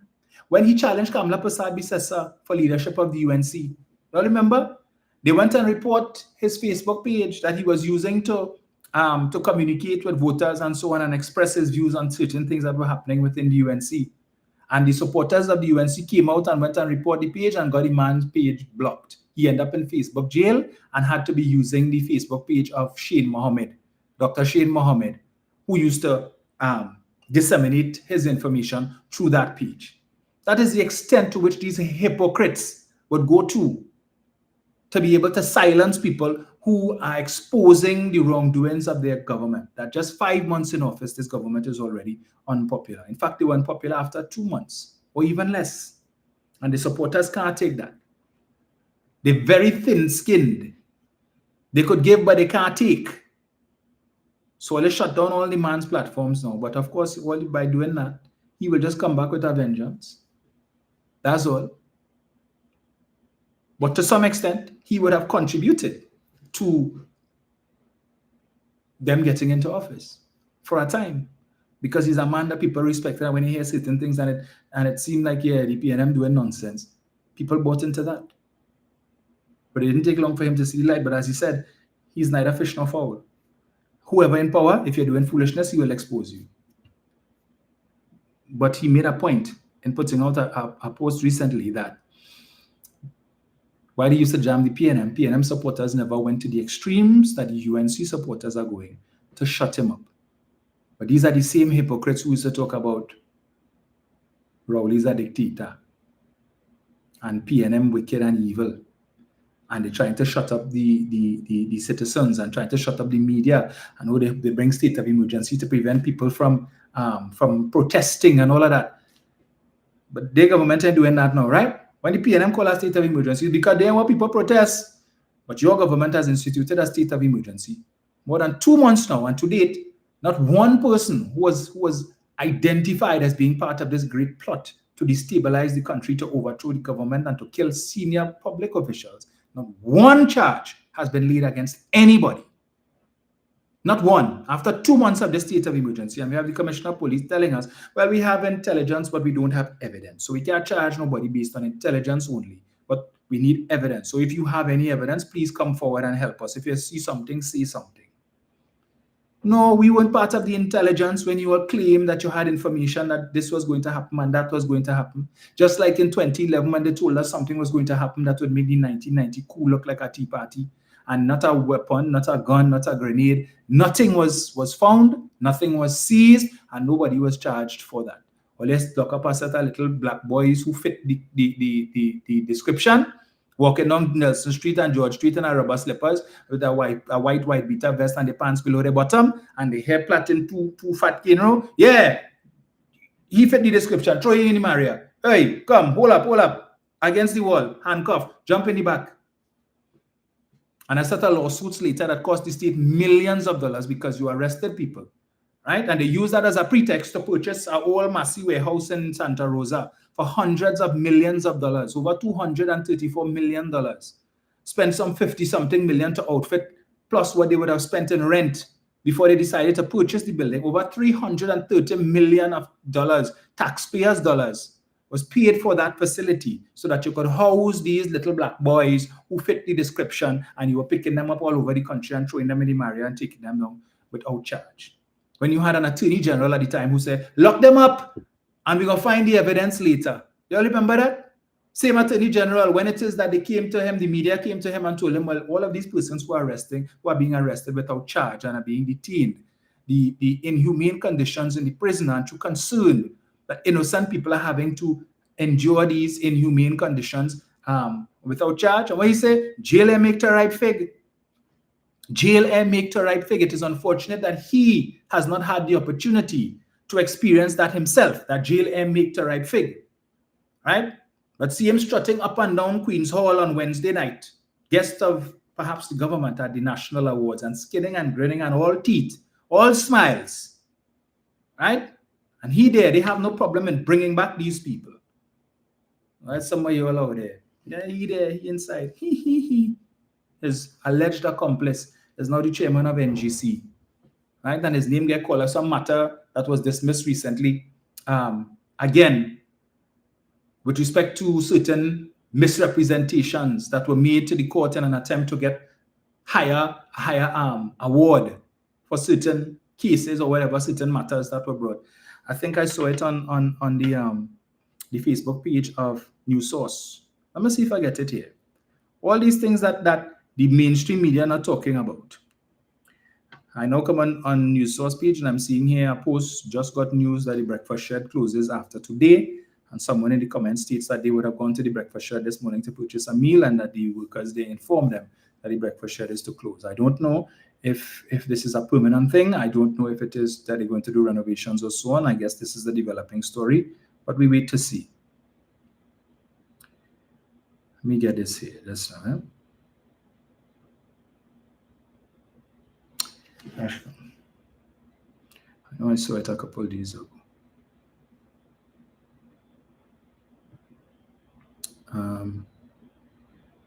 Right, I'll revisit it because it's something I should probably get into a little bit, to have to read it and so on. But basically, it's some matter that the individual was in. And right, let me see it here. Ramdeen loses at Privy Council over Cora Hospital matter, is accused of misleading the courts over cost. And just to touch a little bit on what was said, it is not in every case that an error of fact will be sufficient to allow an exercise of discretion to set aside an appeal. But in the present case, the object of the exercise conducted by the assistant registrar was to check the validity of the amount claimed in the statement of costs, involving consideration of and adding up a series of items. The conclusion she came to and the order she made to give effect to her conclusion had no good claim to be respected and accepted by the Court of Appeal, where it was known to be affected by the mistaken inclusion of an item which is material in amount. The appellant has placed an untrue statement of costs before the court in support of her request for a payment to include this amount. The primary onus was on her and her counsel to correct the inaccuracy, and the counsel, I guess, is Mr. Ramdeen. Right? But Mr. Ramdeen is no stranger to matters such as this. As we would recall in the past, he has been accused of representing dead people. A man who we were told, one Merrick Guillaume, I think was the gentleman's name, who had been arrested and so on, and he was filing a case. He had sued the state for some matter. I can't remember if it was he was in prison for longer than he was supposed to be or something, whatever the issue. I can't remember exactly. But Mr. Guillaume, the court found in his favor and had made an award, and the award was appealed because Mr. Ramdeen was the attorney at the time. It was felt that the award was too small, and an appeal was made for a higher sum, right? Appeal documents went through, which we are told it was reported that Mr. Guillaume's signature was affixed to, only to find out that Mr. Guillaume had passed away, right?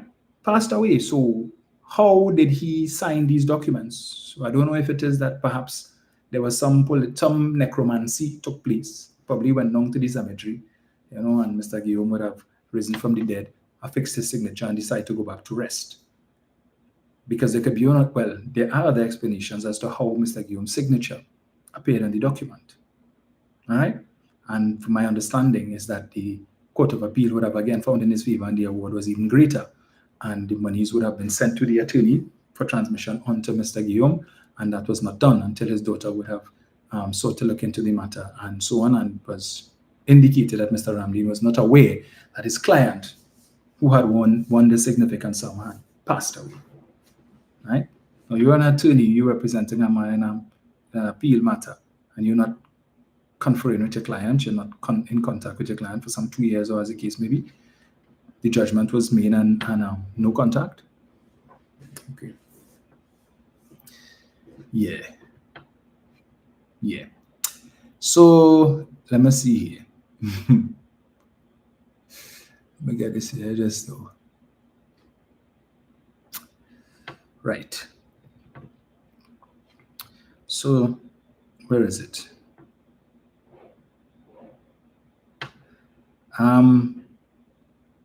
Right.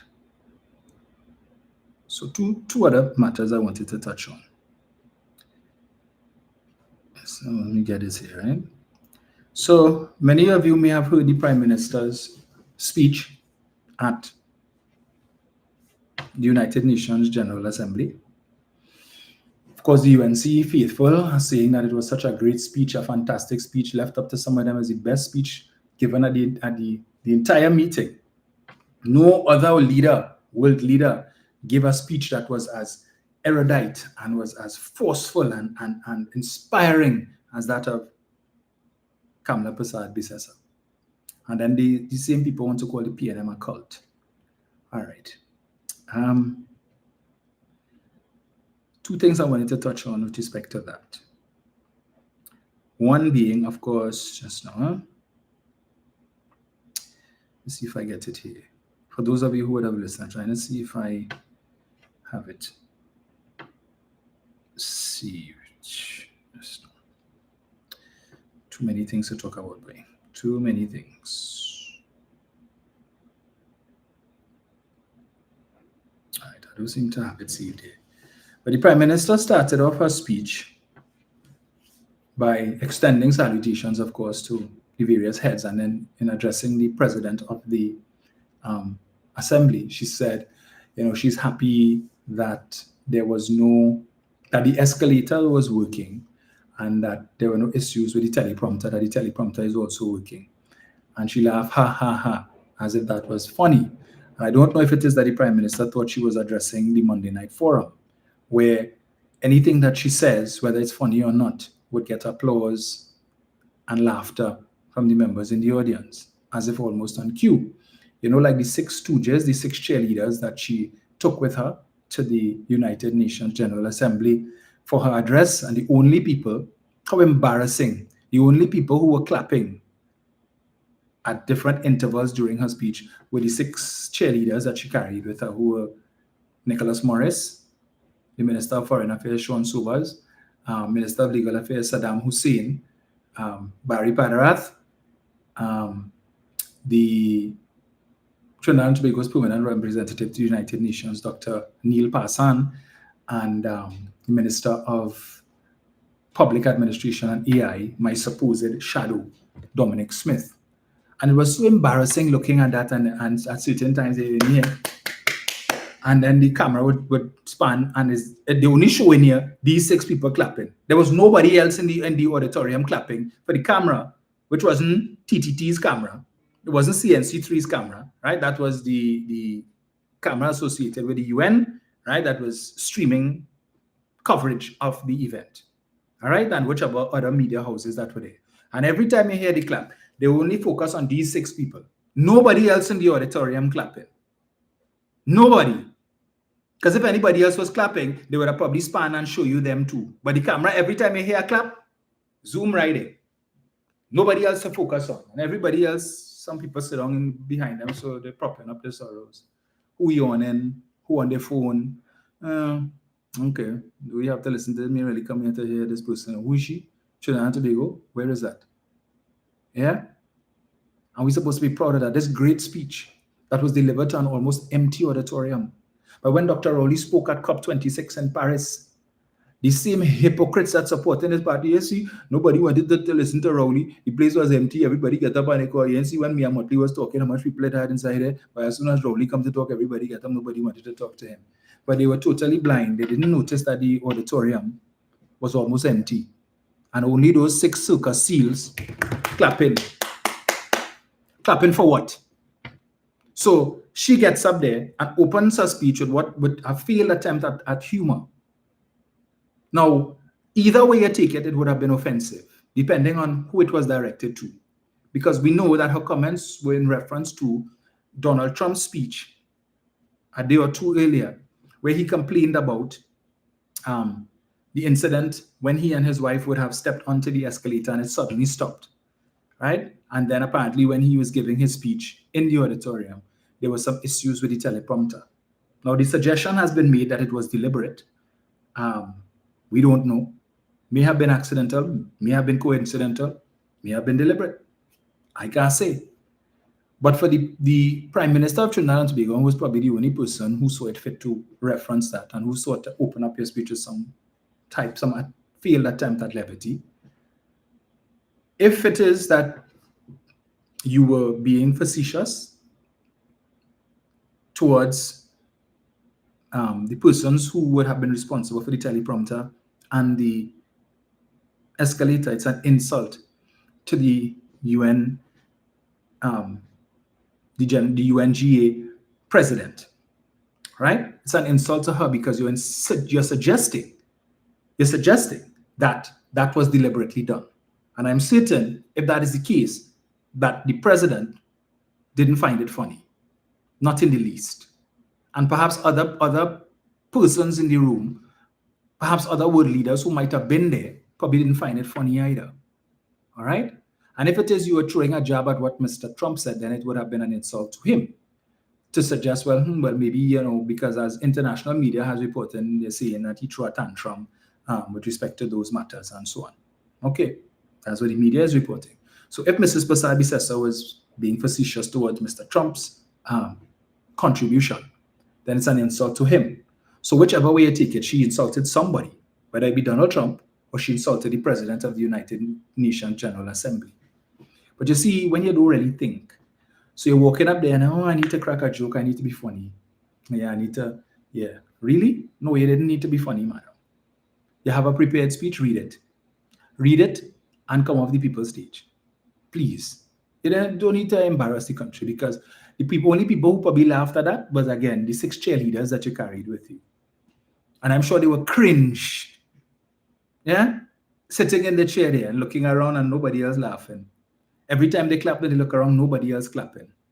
This great speech that your supporters want to praise you for. Apparently, nobody else thought it was great. Not memorable. And for you to further throw CARICOM under the bus by saying that, contrary to what is being represented by other leaders in CARICOM, the Caribbean region is not a zone of peace. That is what she said. So you'd have had people like Mia Motley come up there and say, the Caribbean region has been basically a zone of peace. Probably Ralph might have said the same thing. I didn't listen to all of them. And then you have the Prime Minister of Trinidad come and basically say, look, them talking rubbish, I don't know why they're talking about zone of peace. Really? They're delusional. Clearly, we're not living in the same Caribbean, because the Caribbean I'm from ain't no zone of peace. Let me give Mrs. Passad-Bissessar a definition of what zone of peace means. All right? Maybe somebody should give her a dictionary for Christmas. Where is it? Talking about fighting fire with fire and all of that. This is what CARICOM says. Right? Zone of peace. This is on CARICOM's page. CARICOM is the oldest surviving integration movement in the developing world, and it is a group of 20 countries and so on. Why isn't this thing open? Right, I'll come back to that. Yes. Try that again. No, 1 sec. Right. What is a zone of peace? According to journals, whatever. A zone of peace is defined as a discrete geographical region of the world in which a group of states have maintained peaceful relations among themselves for a period of at least 30 years. Let me repeat that. A discrete geographical region of the world in which a group of states have maintained peaceful relations among themselves for a period of at least 30 years. That's the definition of a zone of peace. But your great leader to the UNC supporters who are on here, who says the Caribbean is not a zone of peace. Based on this definition, she is basically saying that the CARICOM has been at war with each other. There has been no peace. No peaceful relations among the members of CARICOM. So apparently we fighting with Jamaica and Jamaica fighting with Ghana and Barbados fighting with St. Vincent. And no peace amongst us. We don't cooperate in any way, right? We just a ragtag bunch of countries and we just cussing each other every day. Our leaders don't get along. There is no cooperation. There is nothing. There is no zone of peace. But I just went based on the definition of zone of peace that I just pulled up on Google. And you go on an international stage to say this, to contradict your CARICOM, your fellow CARICOM leaders, right? How can you expect to go to future meetings of CARICOM and interact? Not one picture have you seen with this lady with any other CARICOM leader. Not one have they published so far. All right? Why is that? Is it because she's a pariah? Is it because the other CARICOM leaders are shunning her? They want to take no picture with her? But yet still we have seen the leader of the opposition of Trinidad and Tobago, Penny Beckles, has been in pictures with Mia Motley, Andrew Holness, Ralph Gonzalez. She was in picture with the former Secretary General of the Commonwealth, Baroness Scotland, and others. Something we've not seen from the goodly Prime Minister that you would expect to see, that she would be, make the effort to at least take a picture or two with some of her CARICOM colleagues. But like when they bend the corner, hey, look, Kamala, let me turn around and let me go back so. Hey, look, Kamala, come here, come, let me go so. We know about that life. So the only people she taken place in her in pictures with, the six cheerleaders that she went with, and when she meet with certain people of note, and they would take some pictures. But otherwise to that, nothing with CARICOM leaders. So every see they're trying force something before they hop on a plane and head back home, right? And she misses this opportunity. But they would have raked Dr. Rowley over the coals. They would rake him over the coals had he done the same thing. But she went out there and, oh yes, spectacular. What a wonderful performance. What a wonderful performance. I think Tuesday she's supposed to be going to Washington via train to meet with Marco Rubio, and hopefully she could try and beg an opportunity to maybe meet Mr. Trump. Can we go across to the White House by chance? Is Mr. Trump available? I've always wanted to see the Oval Office. And these wonderful gold trimmings, I keep seeing it on Fox News, but I would love to see it in person. You think you could arrange that? I think we could make that happen. Or not. Or not. Right? So, yeah, that's your Prime Minister. That's all your Prime Minister. She out there doing all that. No zone of peace. Throw CARICOM under the bus. I don't know nothing about that. And continues to do things to alienate Trinidad and Tobago from CARICOM. My point that I keep making, I've said and I continue to say, Prasad Bisesa will not be Prime Minister forever. She has a responsibility to ensure that the relationship that she met between Trinidad and Tobago and the rest of CARICOM, that at least when she leaves, that it is still intact.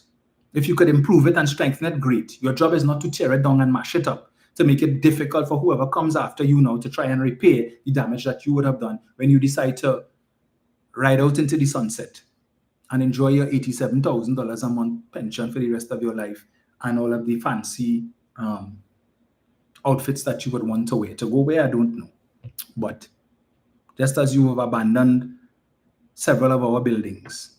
As on that point, let me touch on this too. So in the face of the criticism of the amount of money that she spent on her outfit, I see the UNC resurrect this nonsense story about trying to defend foolishness about Dr. Rowley buying paintings for his daughter, and he spent $3 million of taxpayers' money to buy paintings for his daughter. I don't know where that story came from, probably the same place that the inheritance tax came from, probably the same place that is the claim that the PNM was going to take away old age pension, same place. But several of their supporters I've seen posting that nonsense in the comments trying to defend foolishness, right? Nobody ever issue with your leader spending her money to buy what she wants, but she's tone deaf to the struggles of people in the country who she put on the breadline, who she put below the poverty line, and who can't even afford to look good. So while she boasting about, the Prime Minister said, be good, do good, and look good, they can't look good, right? They can't afford to look good. They will try as best as they can, but you have taken away their ability to be able to even eat good, sleep good, far less to look good, Madam Prime Minister. But this nonsense talk about Rowley buy $3 million, let me again, because it's not the first time I've addressed it, so let me deal with it again. The government did not pay $3 million for any paintings. There were, if memory serves me correctly, I think it's either 10 or 12 Casabon paintings that were available at an auction house, and I believe is in the US. Now, we will excuse the supporters of the UNC because they probably have no clue who Casabon is, right? Who Michel Jean Casabon is. They have no idea who he is. So that's why they could talk this rubbish, okay? But he was perhaps one of Trinidad and Tobago's most famous, most renowned artists, right? Who has been dead for well over 100 years. So you would appreciate that any of his original works of art would be worth a lot of money. These paintings somehow would have left our shores and found their way overseas in an auction house. I believe it was Christie's or one of them. It was on the auction block. It was available for sale.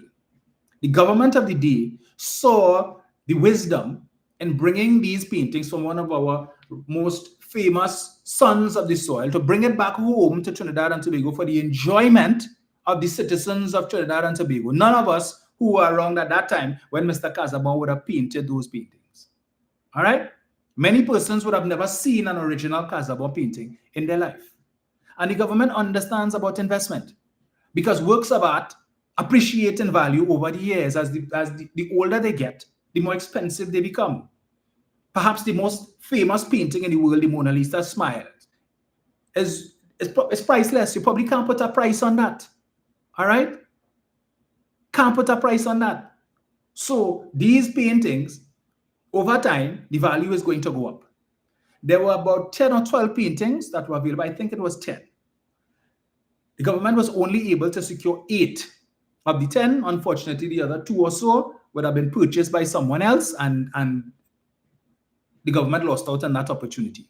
So the other 8 or so that they were able to get to secure before they were purchased by somebody else who saw the value in it and decided to purchase it and put it up on their wall, home somewhere, or in a museum, or wherever it is, or in an art gallery or whatever, to allow the value to go up. Our government decided that we will purchase it and bring it back home, let it appreciate in Trinidad and Tobago, right, as an investment for the citizens of this country. When the paintings came to Trinidad and Tobago, what did the Prime Minister do? He put it on display, public display, at the Diplomatic Center for all and sundry to see. For all citizens of Trinidad and Tobago who were interested in coming and viewing the paintings could have come. So you had to call the National Museum, if memory serves me correctly, to reserve a ticket.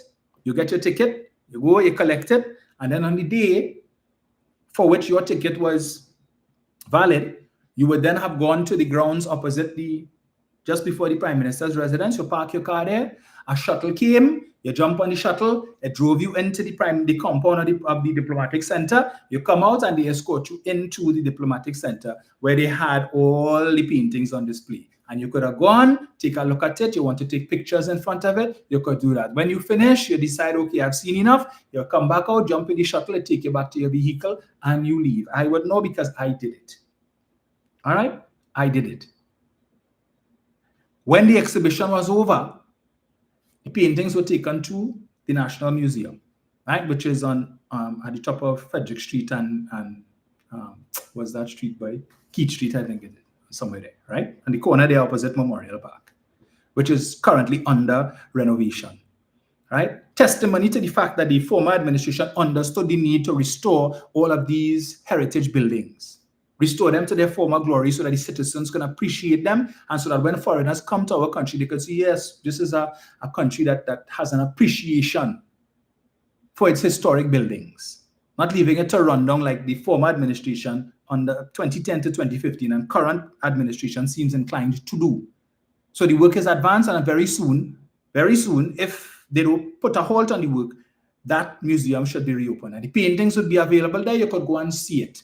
Take a look at it. It is not in Rowley's bedroom. It's not in his living room. It's not in his kitchen, and it's not in his daughter's house. He bought no paintings for his daughter. 1.95 million is what was spent for the paintings that they were able to get. And if you add up the cost of the others that they were not able to secure, that is where they got the 3 million. The government did not spend any 3 million. And I am certain that in the 10 years since those paintings were purchased, they worth a lot more than 1.95 million. The value now is probably over $3 million. But Rowley didn't take it. It is not his. He don't have it home. It's not in his house in Tobago. It is in the museum for all to see who want to enjoy it, for the citizens of Trinidad and Tobago. And in years to come, 10, 15, 20 years from now, it's going to be worth a lot more than what the government paid for it. But we don't expect some of these UNC supporters to understand that concept of investment, because all they know about is to buy land. They don't know about buying paintings and precious metals and works of art and all these different things. Don't worry. So they will keep talking this stupidness about Rowley buy $3 million paintings for his daughter. I don't know why Dr. You don't sue all for this stupid talk. Wouldn't do your research. But talking this nonsense. Then again, they resurrect this nonsense with Shamfa Kojo and the roaming bill, the $50-something thousand. Shamfa pay back that. But come to talk dotishness. Oh, she spent $59,000, but they want to talk about the Prime Minister and how much she paid for outfit, and it's her money, and she didn't use taxpayers' money, and Shamfa used taxpayers' money. Shamfa's phone, her plan was with B-Mobile, TSTT, which is state-owned. All right? State-owned. So it's not to say that she was with Digicel, so the money went to the other network.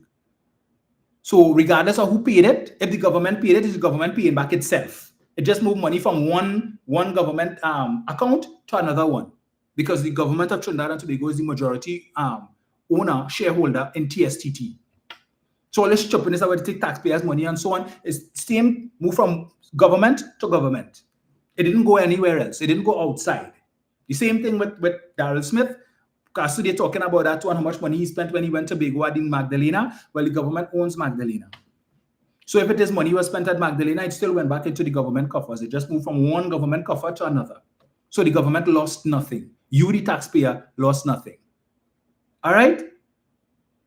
But when shopping topping, Vanilla Allen topping, use the state-issued credit card to go on a shopping spree and to withdraw money from the credit card, they forget about that. Let me remind all you hypocrites. Toppin apologizes, returns credit card. Tobago Development Minister Vanilla Allen Toppin has apologized for the misuse of a government-issued credit card. She has also returned it to First Citizens. Her apology comes 16 days after opposition leader Dr. Rowley informed Parliament about the minister's misuse of the card. She had chalked up a bill of $68,048.16. Transactions included cash advances from ATMs across the country for sums ranging from $200 to $3,500. Now, she was getting paid ministerial salary because she was a cabinet minister. But notwithstanding the big salary that she was getting as a cabinet minister, in addition to the salary that she was getting as the member of parliament for, I think it was Tobago West, she was still making withdrawals using the credit card, the government-issued credit card, for sums ranging between $200 to $3,500.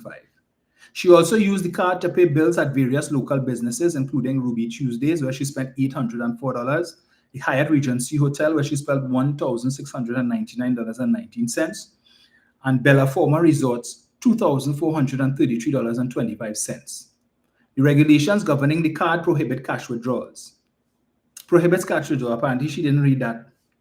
Last Wednesday, in a strongly worded statement, Chairman of the Tobago Organization of the People, Stanley Baird, called on Allen Toppin to issue a full and unconditional apology to her Tobago East, or she was East, constituents and the people of TNT for the misuse of the card.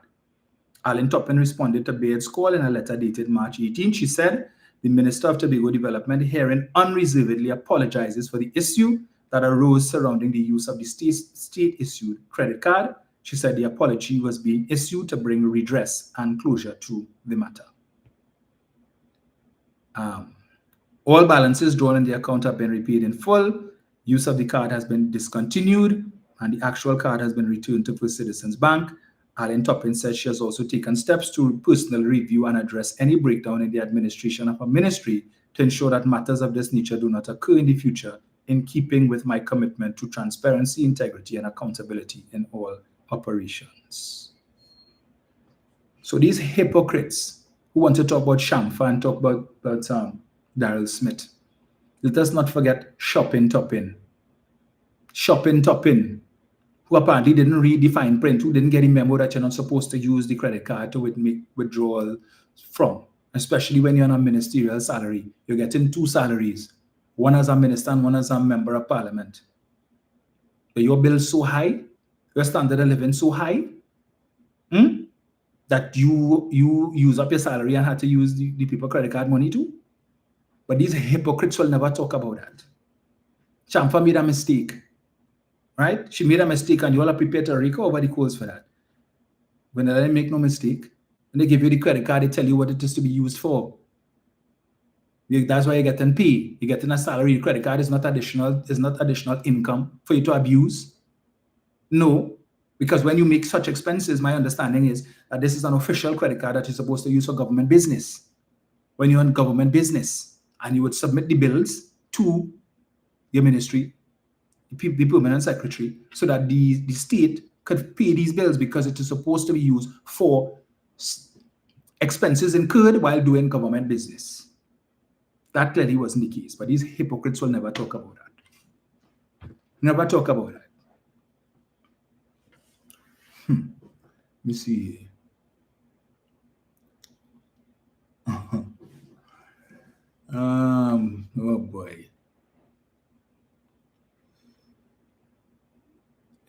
see. So it seems like there's a little fight taking place there in the chat. HVAC Daily is saying the UNC has added no value to Trinidad and Tobago historically or otherwise in all of its incarnations. No, they have not. No, they have not. In fact, they're so desperate. And this little trip, the Prime Minister's first overseas trip, had since becoming Prime Minister. She's anxious to get back home. Noticeably absent from the awards on Wednesday night was her husband. I understand he's not in the best of health. And also, we commiserate with her on that, okay? Because he's not a young man. I think he's 5 years older now, which would make him about 78 years old. And clearly, this life of being the Prime Minister's husband is not for him at his age. Okay? I've heard it suggested what his ailment might be, but it is not for me to speak on that. And sickness comes to us all, and I am not, in no way am I speaking ill of the man's ailment. All right? That's to say that, this is something that the Prime Minister should have taken under consideration prior to offering herself to serve as Prime Minister for another 5 years, because I don't think Mr. Bissesa's health is going to significantly improve over the course of the next 5 years as he ages, right? As he ages. And certainly one would think that if the ailment that has been suggested is in fact so, that your wife would want to be there to assist you as best as possible, rather than, and perhaps maybe that's why she doesn't want to work out of the Prime Minister's office and prefers to work from home, so she can have her cake and eat it. So be it. All right, so be it.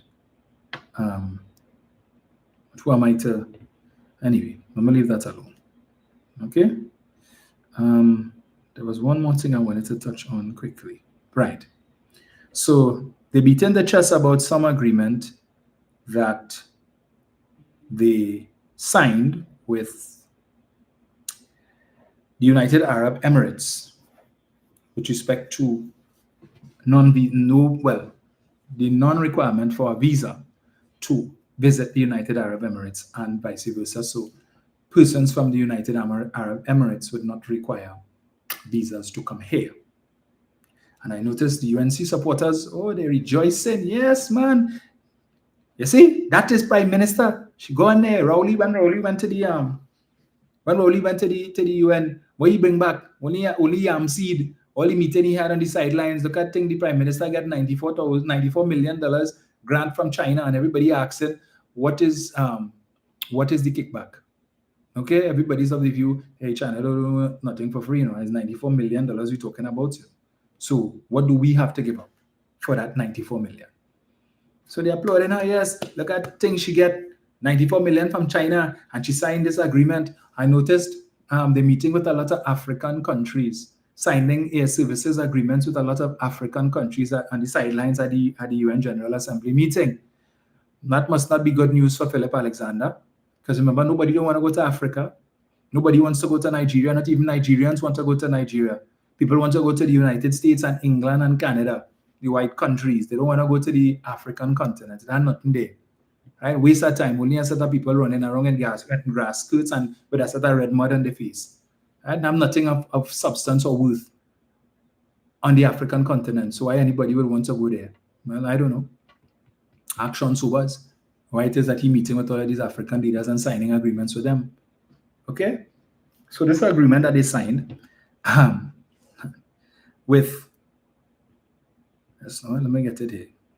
Yeah, with the United Arab Emirates. And let me burst the bubble of the UNC supporters who don't like to read. The members of the Headline Readers Association, right? Who just see the headline and fool all yourself and think, hey, go to the Emirates and UAE and you don't need no visa. That only applies based on this agreement that was signed. You need to have a red passport or a green passport. If you have a blue passport, it does not apply to you. You still have to get your visa, or as they say, your visa to go there. Okay? So check the color of your passport. And if you're colorblind, ask somebody to tell you what color it is. Unless your passport is red, which is a diplomatic passport, or green, which is an official passport, it does not apply to you. Okay? So it's only people in government, members of parliament, right? Mine is somewhere there. I would show you all the green one, but anyway, somewhere there. Comes out when it needs to be used. All right. So if you don't have one of those, it don't apply to you. So before you all jump on your high horse and run all over the city, praising your leader for this accomplishment, it doesn't apply to you unless you plan to become a member of parliament or some senior government official, some senior public official who's entitled to a green passport or a red passport.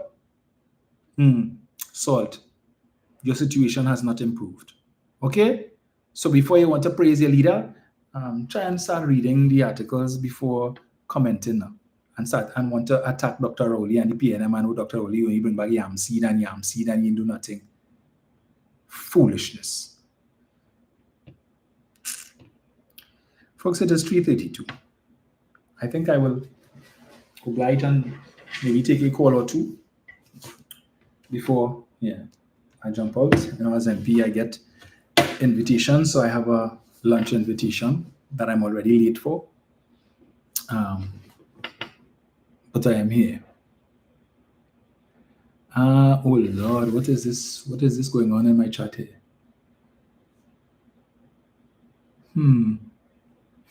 Sarah Richard says they're ready to use Africans again. Yep.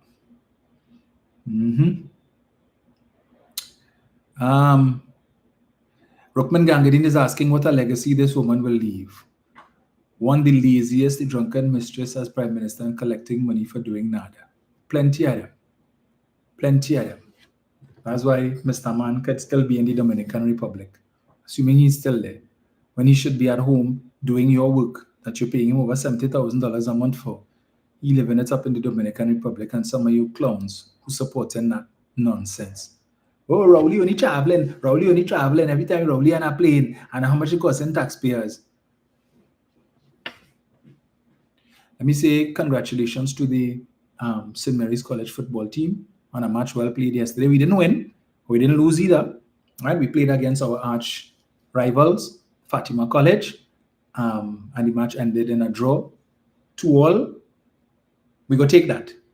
We will take that. So CIC remains unbeaten. So this is, I think, the second match that we have drawn, and we have won the others, and we are hoping this year to lift the cup, right, and to take the title.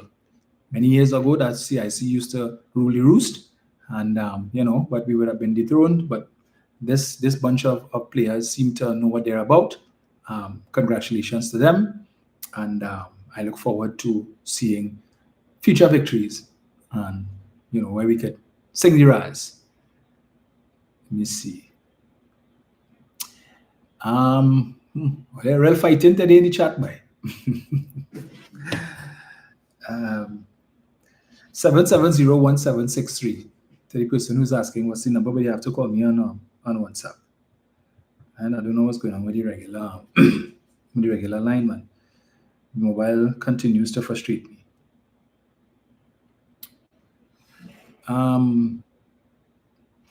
Somebody's asking, last scene is saying, can you tell me how far you believe the 94 million will go, or what is the plan? So I heard the Prime Minister say that money would be used to purchase fire trucks as well as to do some remedial work at the Cuba Children's Hospital. Yeah, she said almost every fire station in the country is without a fire tender, including the one in the Penal Fire Station, which falls in her constituency, and she would want to purchase fire tenders for some of these fire stations. We all know the last time that they were in office and that unfortunate misadventure with the fire truck, where they didn't know how much a fire truck cost, and we spent $7 million to retrieve a fire truck wreckage, when the fire truck had gone over the cliff in Blanchisseuse, if memory serves me correctly. And we, the taxpayers, from a bill of $10 million, it came down to about 6.8.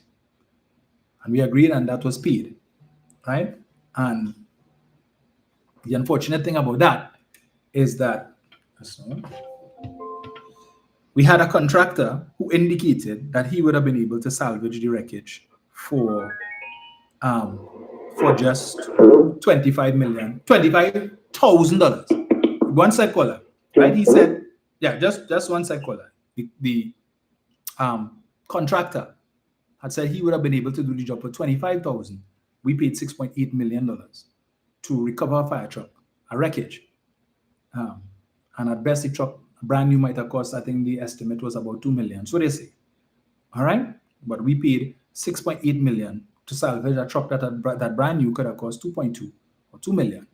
And one contractor said they could do it for 25,000. Now we hear more talk about they're going to use this $94 million to purchase fire trucks and to do work at the Kuva Hospital. Same hospital that they say they completed it. And I can tell you that contrary to the misrepresentations that have been made that the hospital was closed, the hospital was not closed. We know that it had been used during COVID to house COVID patients. And subsequent to that, the hospital was being used. In fact, that is where my sister, who passed away 3 years ago, that is where she would have died. And just earlier on this year, I had cause to go back to that hospital to have some documents signed as part of the process to administer my sister's estate. And when I got to the first gate, because when you go around to the back, the pre-sale side, and you have to come back because they don't allow you to go to, I don't know if they do it now, but to go through the front gate, right, from the highway. So it's tell you how to go around to the back and come through by the security there. And when I pulled up to that first gate, so there's 2 security checkpoints. The first one I reached, the security guard asked me, he said, "You came to visit a patient?" I said, "No, I'm going to the admin." So for him to ask me if I came to visit a patient means that there had to be people there, unless I was coming to see my sister's ghost, right, or her soul, if it's there. So unless that is some spectral facility where it is they trap the souls of the dearly departed, so you could come, the family members could come and visit. It had to be a live persons there for him to ask me if I'm coming to visit a patient. And then while I was sitting in the lobby upstairs, I saw orderlies pushing patients in wheelchair, and these people weren't wearing masks, so clearly they weren't there because of COVID. All right, they clearly were not there because of COVID. So something was happening there, and the hospital was being used, and persons were using the hospital for reasons other than COVID. Okay? But again, I leave it there. Hello, good afternoon. Hello. Yes, sir, good afternoon. Hello, Dominic. How are you? Hi, good man. Yeah, man. Good morning to all the listeners on your live. Good program as usual. Thank you. Well, there was so much to cover this. Yeah. I don't know where to begin. My jaw dropped when I heard the speech from our Prime Minister. And I asked myself, we were living in Alara. Dominic, I know have some people in this country who have no problem with what we shape and that lady made. You really want to put us in the crossfire? Seems so. So I am convinced, whether we like it or not, a deal was reached before the elections. So I will be surprised if they decide to use this country as a starting base for a planning vision. I would be surprised at that. Our next thing with Dominic. I'll sorry that I'll bring this up, but this is the end of business here now. I understand that you have the platform that used to be called the Bunkin Rise of the UNC. I see that they changed it now. But I want to tell the two groups within the PNL, those who are supporters of the opposition leader and supporters of Stratton, the dramedy and the boycott must stop. It is not looking good on our part. Yes. Whether we like it or not. And I know you watching too, and you can get your head around these samples. It's not good at all. Right? Because the other side there, they are having a field with this thing. And maybe that's the reason why we're not being taken seriously now. Because this so-called one love thing, it had to be sorted out. Right. And to be supporters of Penny, right? Right? I thought it was right. Just because Penny is of African descent it doesn't mean that somebody else of another race could also be the leader of the PNM. Right? We cannot have somebody who's non-African and become a token individual in the party. That makes sense. This is a national party. To be supporters of Churchill, I know some people are heartbroken over the fact that technically he's not the presumed leader of the party. But this is where we have to man up. And here we will have a chance. What is the next two elections you, Dominic? There is supposed to be one in 2027, but That's right.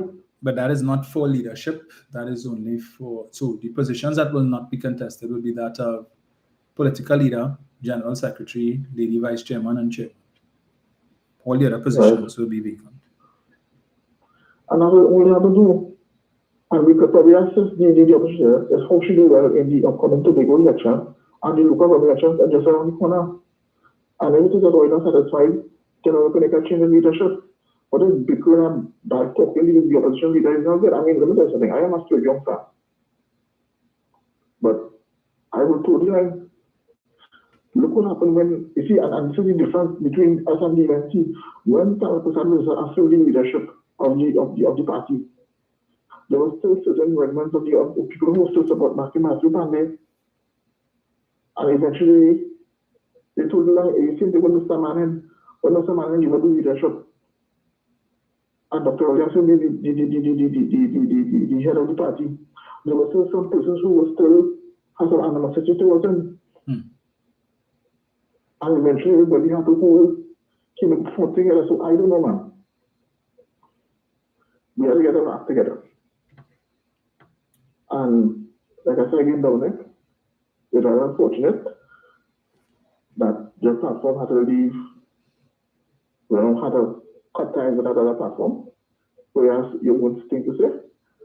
And we have to be honest, because if they could shut off somebody like Rambles, right? Who else they could shut down? I was told that even Devon Welsh, who was on that platform with Bongsa Central, he too had to leave. But he's at PNM as well. And Shafa Kojo was correct. They were doing PNM, so much PNM fighting against each other. No, we had to back up.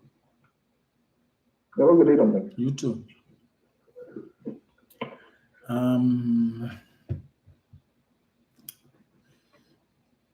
Winston, I don't know if you now joined the party, right? You're now coming the live.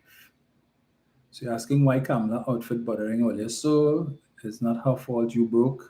It's her money. Let her spend it as she wishes. Who broke? Who broke?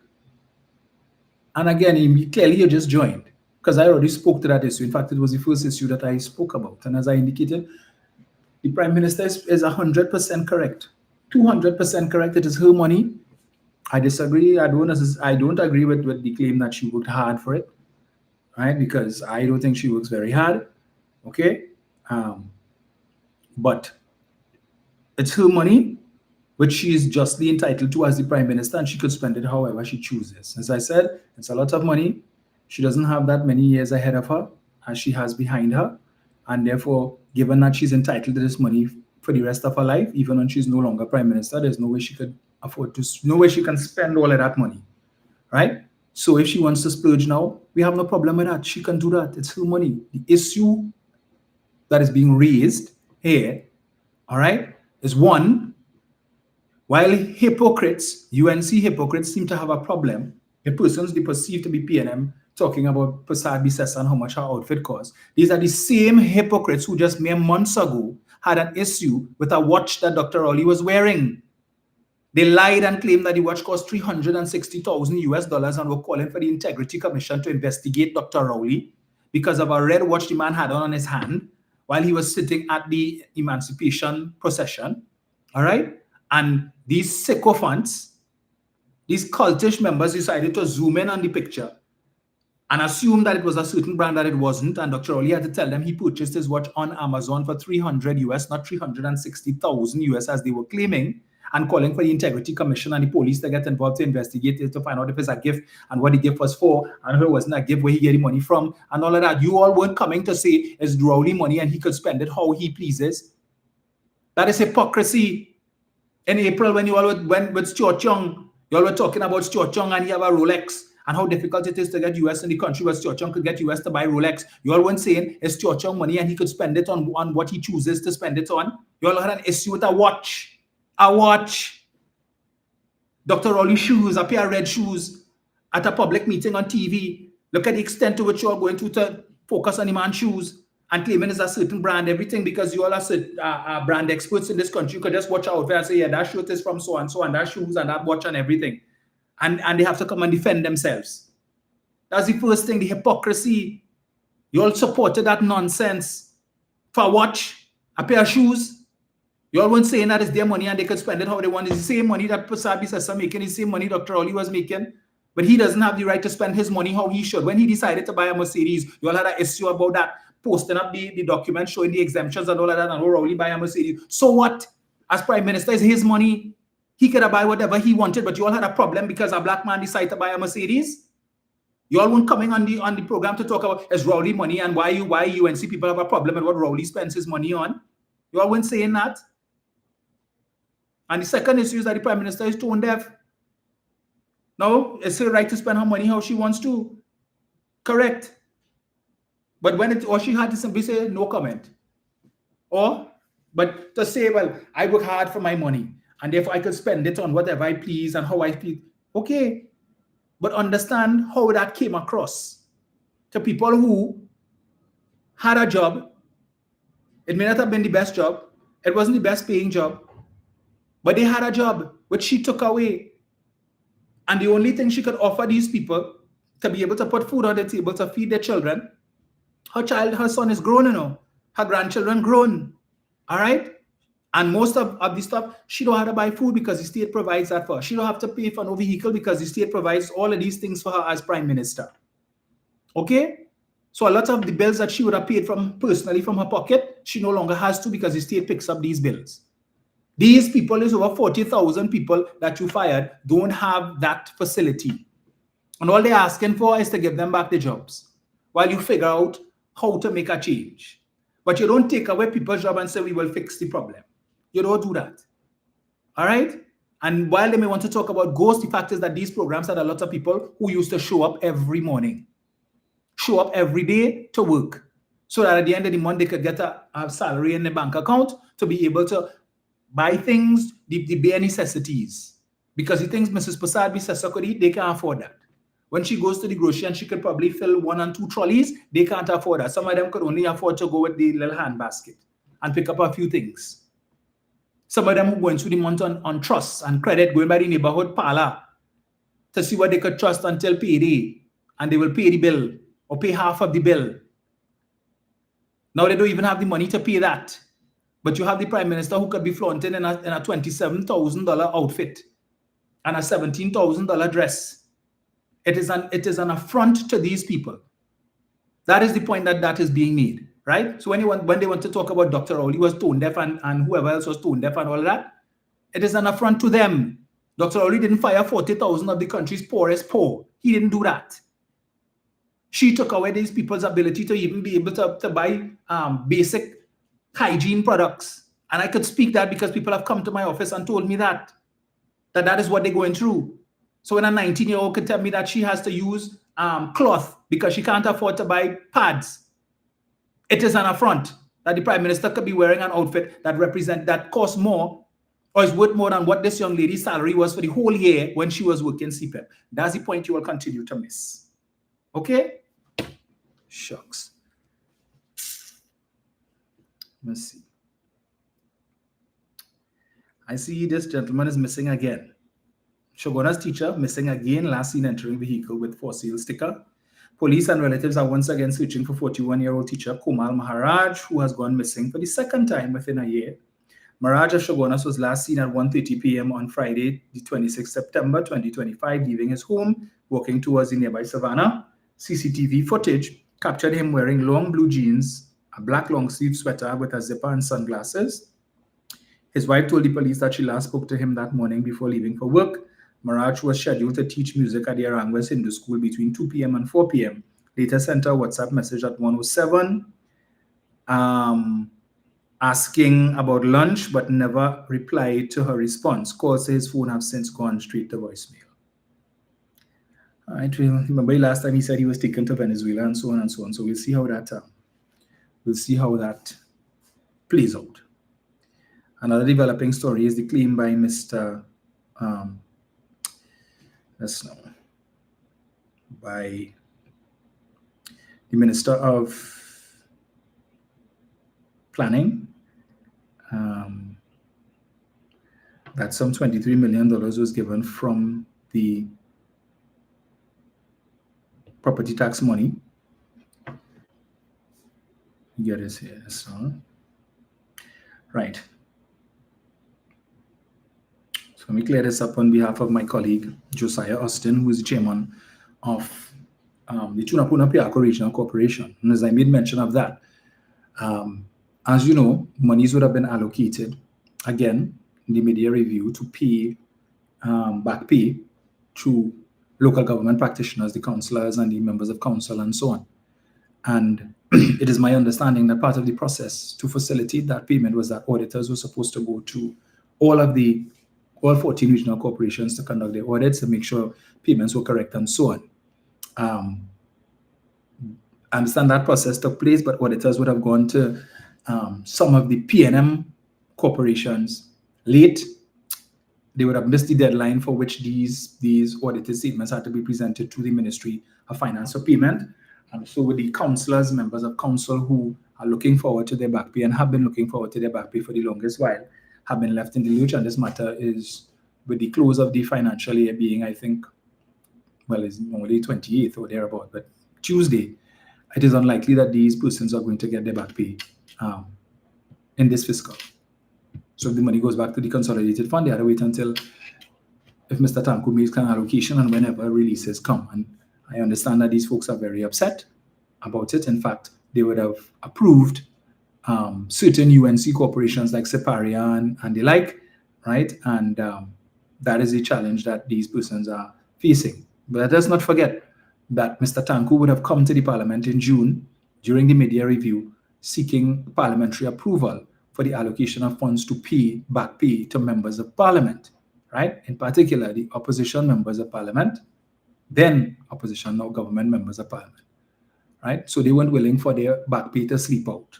As you recall, the same back pay that they didn't want because of the pay increases that they didn't want, the same pay increases that Rowley and the PNM approved in February, right? That the then opposition, now government people, we don't support that, we are against that, and we don't. But the first opportunity they got, they came to the Parliament to allocate monies for the back pay. They didn't wait until the budget that is due in a couple of weeks or next week, right? Because most likely, given the law, the requirement that the budget must be read, debated, and passed by the 31st of October, and it must go to both houses. And the standard time for the debate is normally 2 weeks. So it will be read on the Monday. Normally, the opposition leader will reply on the Friday, and then the budget debate will begin on the Friday after the leader of the opposition speaks. And then once that phase of the debate is wrapped up, we then move on to the Standing Finance Committee, where each minister will present themselves before the opposition, and we will go through all of the allocations and we will ask questions relevant to the various allocations. Now, I will speak to one particular norm that may not happen this time. You already recall, because if the Standing Finance Committee for the variation or the supplementation that took place in June is anything to go by, that Standing Finance Committee stage of the budget is going to be an exercise in futility. Why? For those of you who viewed back in June, you would have seen we in the opposition would have asked many questions with respect to certain items of expenditure of the various ministers. And what the ministers told us was, we will consider giving the answer. Not that they didn't do what the PNM would normally do and give an undertaking that, yes, we will provide. I don't have the information before me, but I will provide it to you in writing. They didn't give those commitments. They said, we will consider a new phenomenon. We will consider giving you a response to your question. Well, none of us got any responses to our questions, which means they considered and they decided the answer is no. They're not going to give us. So if you are expecting to get any elucidation or you expect to get any details with respect to, you see like how when last year's budget, the $50 million that was allocated to the office of the Prime Minister, and they come and say the all is entertainment, that's for probably to spend on wine and jam and all kind of thing and party and fete. And they were able to come to the Parliament during the Standing Finance Committee and ask questions directly of the Prime Minister. Well, not the Prime Minister, but the Minister of Finance, who I believe would have spoken on behalf of the Prime Minister, what that money was for. And the Minister was able to give a breakdown, specifics. I think Stuart Young may have spoken for the office of the Prime Minister on that matter, and he would have given details with respect to that. Call members would have given details.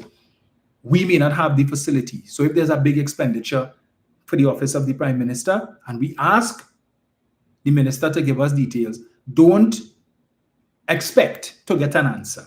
And if you don't get it on the floor, and they say they will consider that dead. No answer will be forthcoming for that, right? And this is the same people who want to talk about transparency, and unlike the PNM, that they are going to level with the country and they're not going to. But we are asking questions on behalf of you, the citizens, who want specifics. So when only here we call big numbers, we will still ask the question. Can't guarantee you that you're going to get an answer. Just thought I would put that out there, right? TPRC chairman denies receiving property tax funds. Chairman of the Tunapuna Piako Regional Corporation, Josiah Austin, has rejected claims that local government bodies have received disbursements from property tax revenue. Austin was responding to comments made in the Senate by the Minister of Planning and Development following a question posed by Senator Faris Al-Rawi.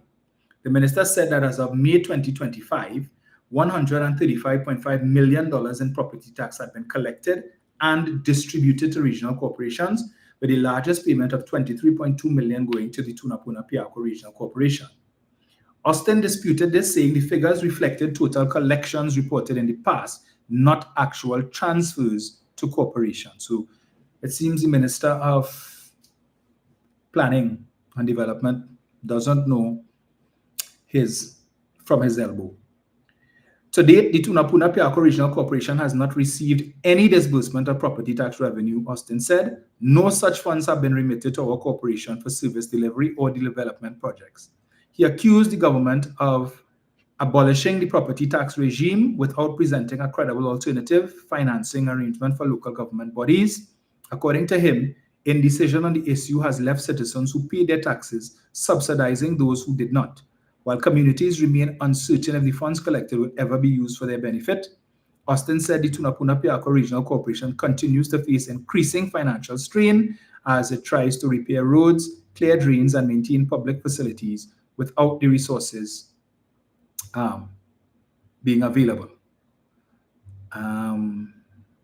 Get this here.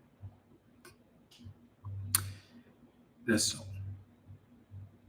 The chairman has called on the government to immediately disburse all property tax funds already collected to the corporations from whose jurisdictions they were sourced. As chairman, I remain committed to advocating for the rights and interests of our burgesses and for a system of local government that is financially empowered, transparent, and accountable.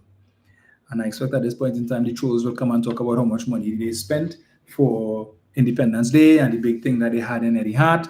And again, I will correct you all by saying that on several at several occasions during the course of the night, that the announcers would have provided the audience with a list of all of the corporate sponsors for that program.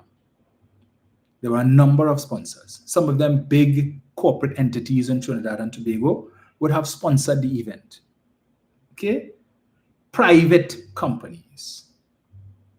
So just before they come with that nonsense, okay, the PNM is not without support. We still have some entities in this country who support the People's National Movement, who do not support this current government. Right? So just thought I would put that there because we know the usual rhetoric that you all like to come with. So Linton Loftus is saying, I believe the budget process will be rushed. You all may have longer days in Parliament during that time. Expect early morning ending. I agree with you. I think they're going to try to ram through that budget. In fact, I wouldn't be surprised if they try to conclude the budget debate in the lower house within the space of about maybe about 3 days, I wouldn't be surprised at all. So, yeah, because they need the money. All right. And the faster, the sooner it is, the budget is passed, as the sooner they can start spending the money. Okay. So, rush it through. But ideally, we would all 13 of us would like to speak on the budget debate. But the thing about it is, once the Minister of Finance gets up to wrap up, to wind up, that's it. All right. So, we will see how that goes. There's just 13 of us, as I said. So, if we go 1-1, that's how it goes. So one member of the government speaks, member of the opposition, member of the government, member of the opposition. Now remember, as 13 of us, if we use up our 13, then and they have 28, there is no obligation on their part to fill all 28 persons, and probably they will not. Which means that once we've exhausted our 13, they could just wrap up the budget after that, the debate. All right. Now, if we choose to try the tactic that, as we did in the media review, where we would have allowed 2 or 3 of their speakers to contribute before one of our persons got up to speak, so that way we would not exhaust our 13, and we would be able to hear as many of them as possible so that we could respond. The Minister of Finance could also choose to use that opportunity to say, well, nobody on the opposition bench got up to speak, so he would choose to wind up the debate. These are the kind of nasty tactics that they would use to get their way. But again, we begged you all to give us a majority, the kind of majority that the UNC has been able to enjoy on more than one occasion. And for some reason, the population just refuses to give us that. So even when we're in government, our hands are tied as to what we can and cannot do. Okay? So, right. And let me just reinforce before I leave, folks, that I am no longer affiliated with the page that was debunking UNC lies with facts. All right. As I told you all, there are some admin members on the page who are of a different perspective, who do not support the political leader, and therefore they've chosen to go a different path. I do not support that path, and so therefore I choose to part ways. All right. So for those who may not be aware, I'm saying it again. So any post that you see on that page has nothing to do with me. And I don't want anybody, as I saw somebody put out a post just now talking about opposition MPs using proxies and surrogates. I have no proxy. I have no surrogate. I have my own platform. And if I have something to say, I will say it. Okay? So I don't need anybody to speak on my behalf, and I'm not hiding behind anybody. As I have said, there's a reason why I'm only on this page, this platform. Okay? I am no longer the face of the page, which has changed its name to The Truth Be Told. Okay? So I'm not responsible for anything that is posted there. Okay? I've told you all about that already. Right? I spoke to the admin. Certain matters we cannot see eye to eye on, and the best course of action to take would be to part ways, and that is exactly what I did. So for the time being, this is the only platform on which you will be able to see me like this, to hear me like this. All right? And I don't post anything outside of this here. So just thought I would see that. Let me see what's taking place there. Oh boy. So, the UNC propaganda mouthpiece circulating a report that the economy suffered a 2.1% reduction in GDP in the first quarter of 2025. So.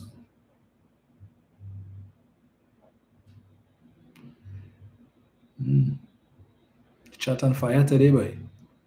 Blow sharing like that. What is this?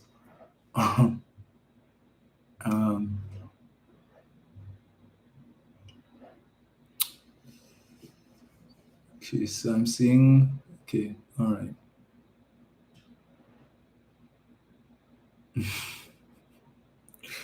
Oh, Lord. Yes, 29 superseded downgrade by Standard & Poor's from positive. Is it positive? Was it stable to negative. At the same time, we saw Jamaica would have seen an upgrade in their rating by the same Standard and Poor's. Right? So they've gone to positive, while we have taken a turn in the wrong direction. And I hear the UNC supporters saying that if the PNM was in office, the rating would have been the same, the downgrade would have been the same. And I beg to differ, because a significant contributor to that downgrade has been the prospects that the government would have put forward to the rating agency with respect to how it intends to deal with budget deficits, how it intends to fund those deficits, what it has in train, what it has in to be able to generate revenue in the medium, short, medium, and long term. And clearly, Standard and Poor's is not satisfied by what the government has in place or has put forward. Notwithstanding the fact that they keep telling us, don't worry, when you hear the budget is going to be this great budget and it's going to set the stage for diversification and all that. We've heard that many times. We hear the Minister of Agriculture say they plan to open a some cassava manufacturer, some kind of plant or factory, something to do with cassava. Right? Is that their solution to the problem? You see, if they weren't constantly fighting the PNM over the course of the last 10 years and criticizing everything that the PNM did, maybe we might have gotten somewhere as it pertains to diversification. But it was criticism at every turn. And I saw a video or a clip with the acting secretary for what is it, boy? Culture, is it Culture and Antiquities? So Tashia Boris is the substantive secretary. But you have Zia Hackett, who is the secretary for education, now acting as the secretary for that division, tourism and so on. I don't know, is the bacchanal there if Tashia has gone on leave or anyway, some kind of something taking place. But in the clip, what was very, again, upsetting to me is to hear Zia Hackett talk about how Tobago Carnival is coming up, and they have had conversations with the Minister of Civil Aviation, and they've had with the Minister of Tourism, and this minister and that minister, and the Minister of Finance, and the Minister of and everybody, right? All of a sudden, they have an excellent relationship with central government for the advancement of Tobago's well-being. But for the last 4 years, they spent fighting the PNM, fairly cussing Dr. Rowley, telling Dr. Rowley all kind of thing about he need to remove his navel string from Tobago and all kind of thing, and he don't want to hear nothing from Trinidad, and Dr. Rowley need to mind his own damn business. Dr. Rowley and Rohanson and went to Tobago and attempted to conduct a tour of the Studley Park quarry. They blocked them. When they reached there, they were told, no, the directive is that we are not to allow you all to enter the premises. This is the Prime Minister and the Minister of Works and Transport being blocked by the THA from entering the premises to tour a state facility. At every turn, they were fighting, whether it be Farley as well as his secretaries. None of them were interested in establishing a proper relationship with central government.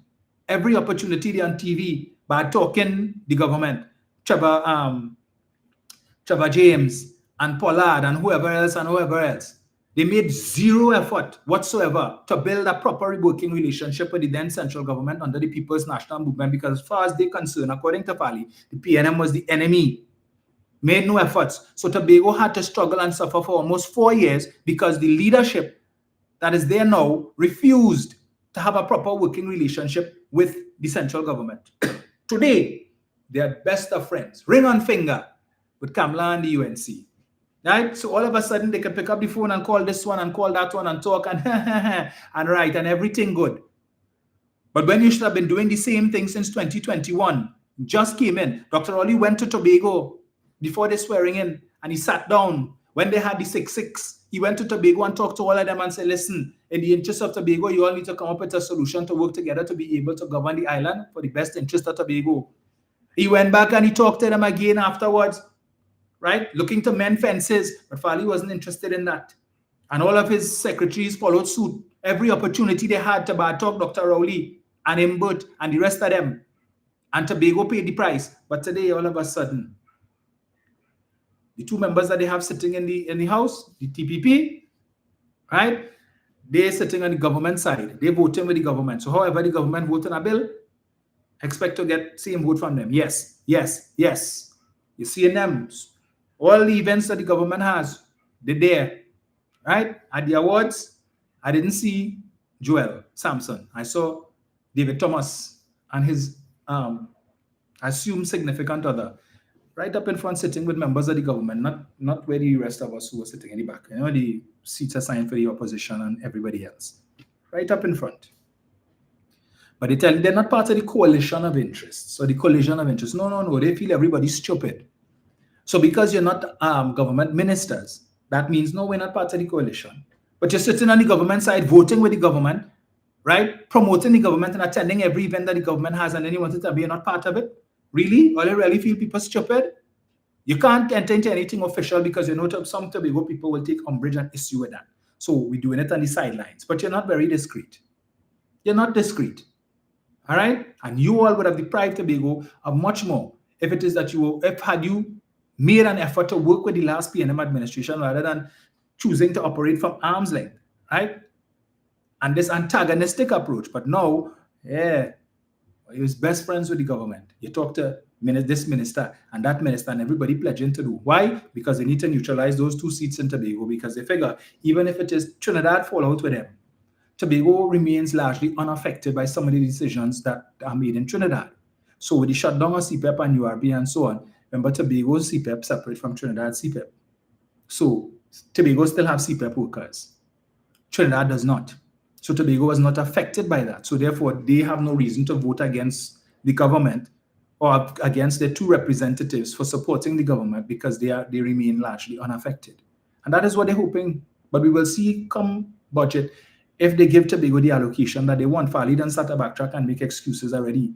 As I said, the supporters of the UNC have developed the patience of Job when it comes to certain things that they want and need. Oh yes, the government knew, and the PNM created such a mess, and they mash up the country and they mash up the economy, and so it will take this government a while for them to fix it. So we good. So if we can get it 10%, we okay with that, right?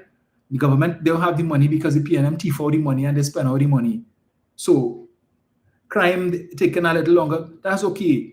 It's the PNM because of the last 10 years of the decisions that the PNM made. It wasn't the PNM that went to court and petitioned the court to overturn murder as a non-bailable offense. Let me keep reminding you all of that. So every time somebody who is out on bail for murder commits another crime, just remember whose feet to put that at. Not the PNM. The PNM wasn't in support of that.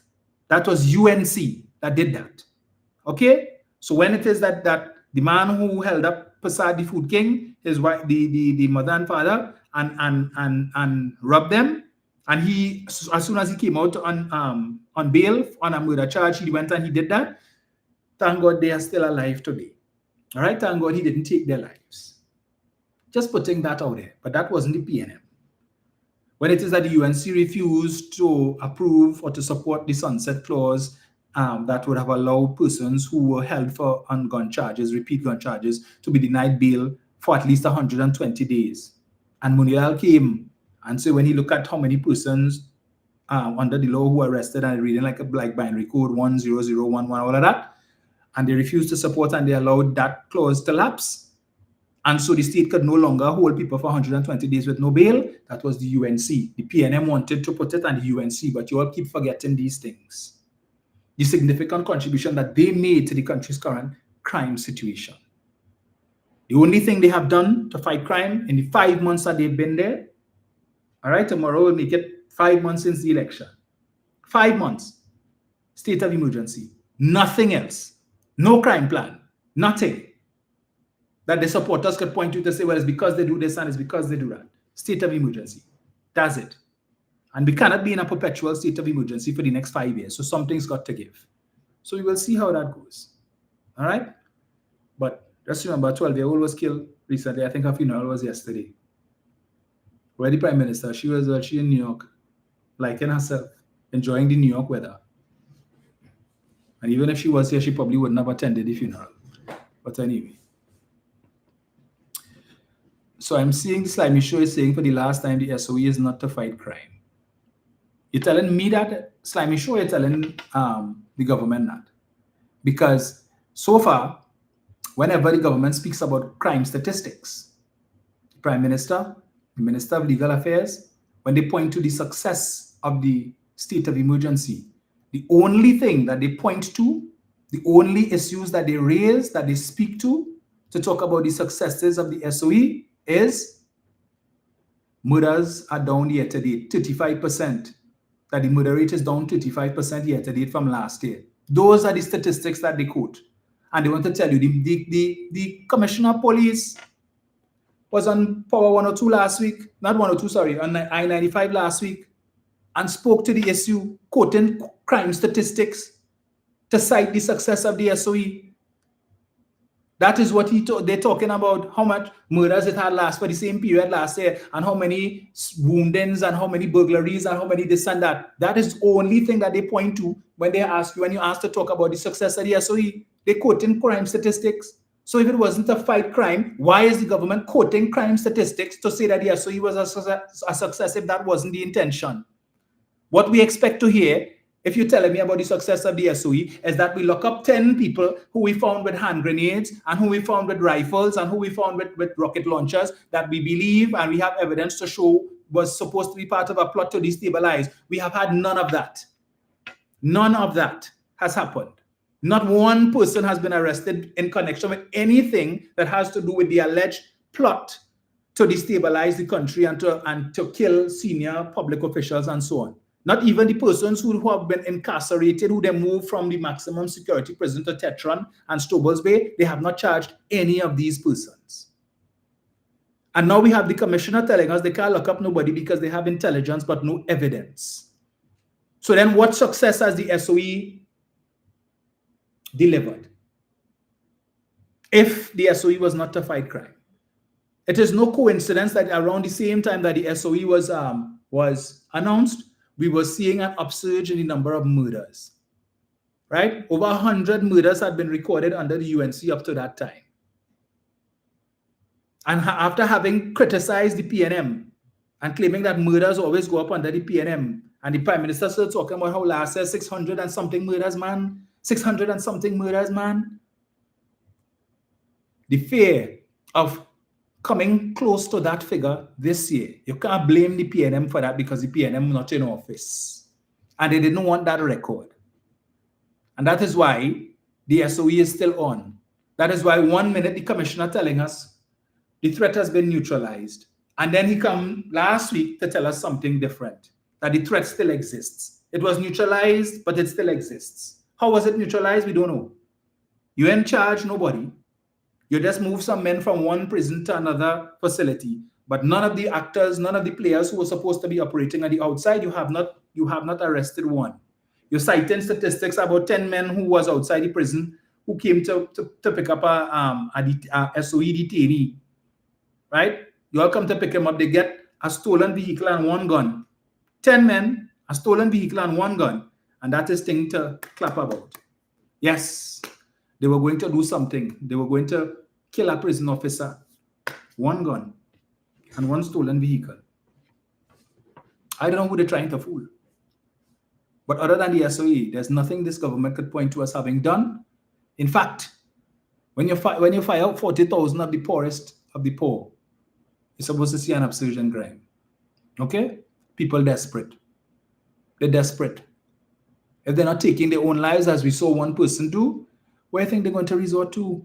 When they're walking on the road and they sit down and they stand up on the side of the road in the hot sun, wondering where the next meal coming from. They're looking, do I beg? But after you beg, you ask 5, 6, 10 people and they turn you down, they blank you. What starts going through these people head is, I had to rob somebody. Somebody had to feel it. Okay, if I ask him for help and they ain't helping me, they ain't taking me on. Well, so a clip with a woman and her mother walking on Charlotte Street, Lower Charlotte Street, and a man just walk up cool and snatch the woman bracelet and walk away like nothing. He even tried to run. He just walk off cool. And big men stand up on the side and they turn and they watch and go on back about their business. That's what it is. So, come on.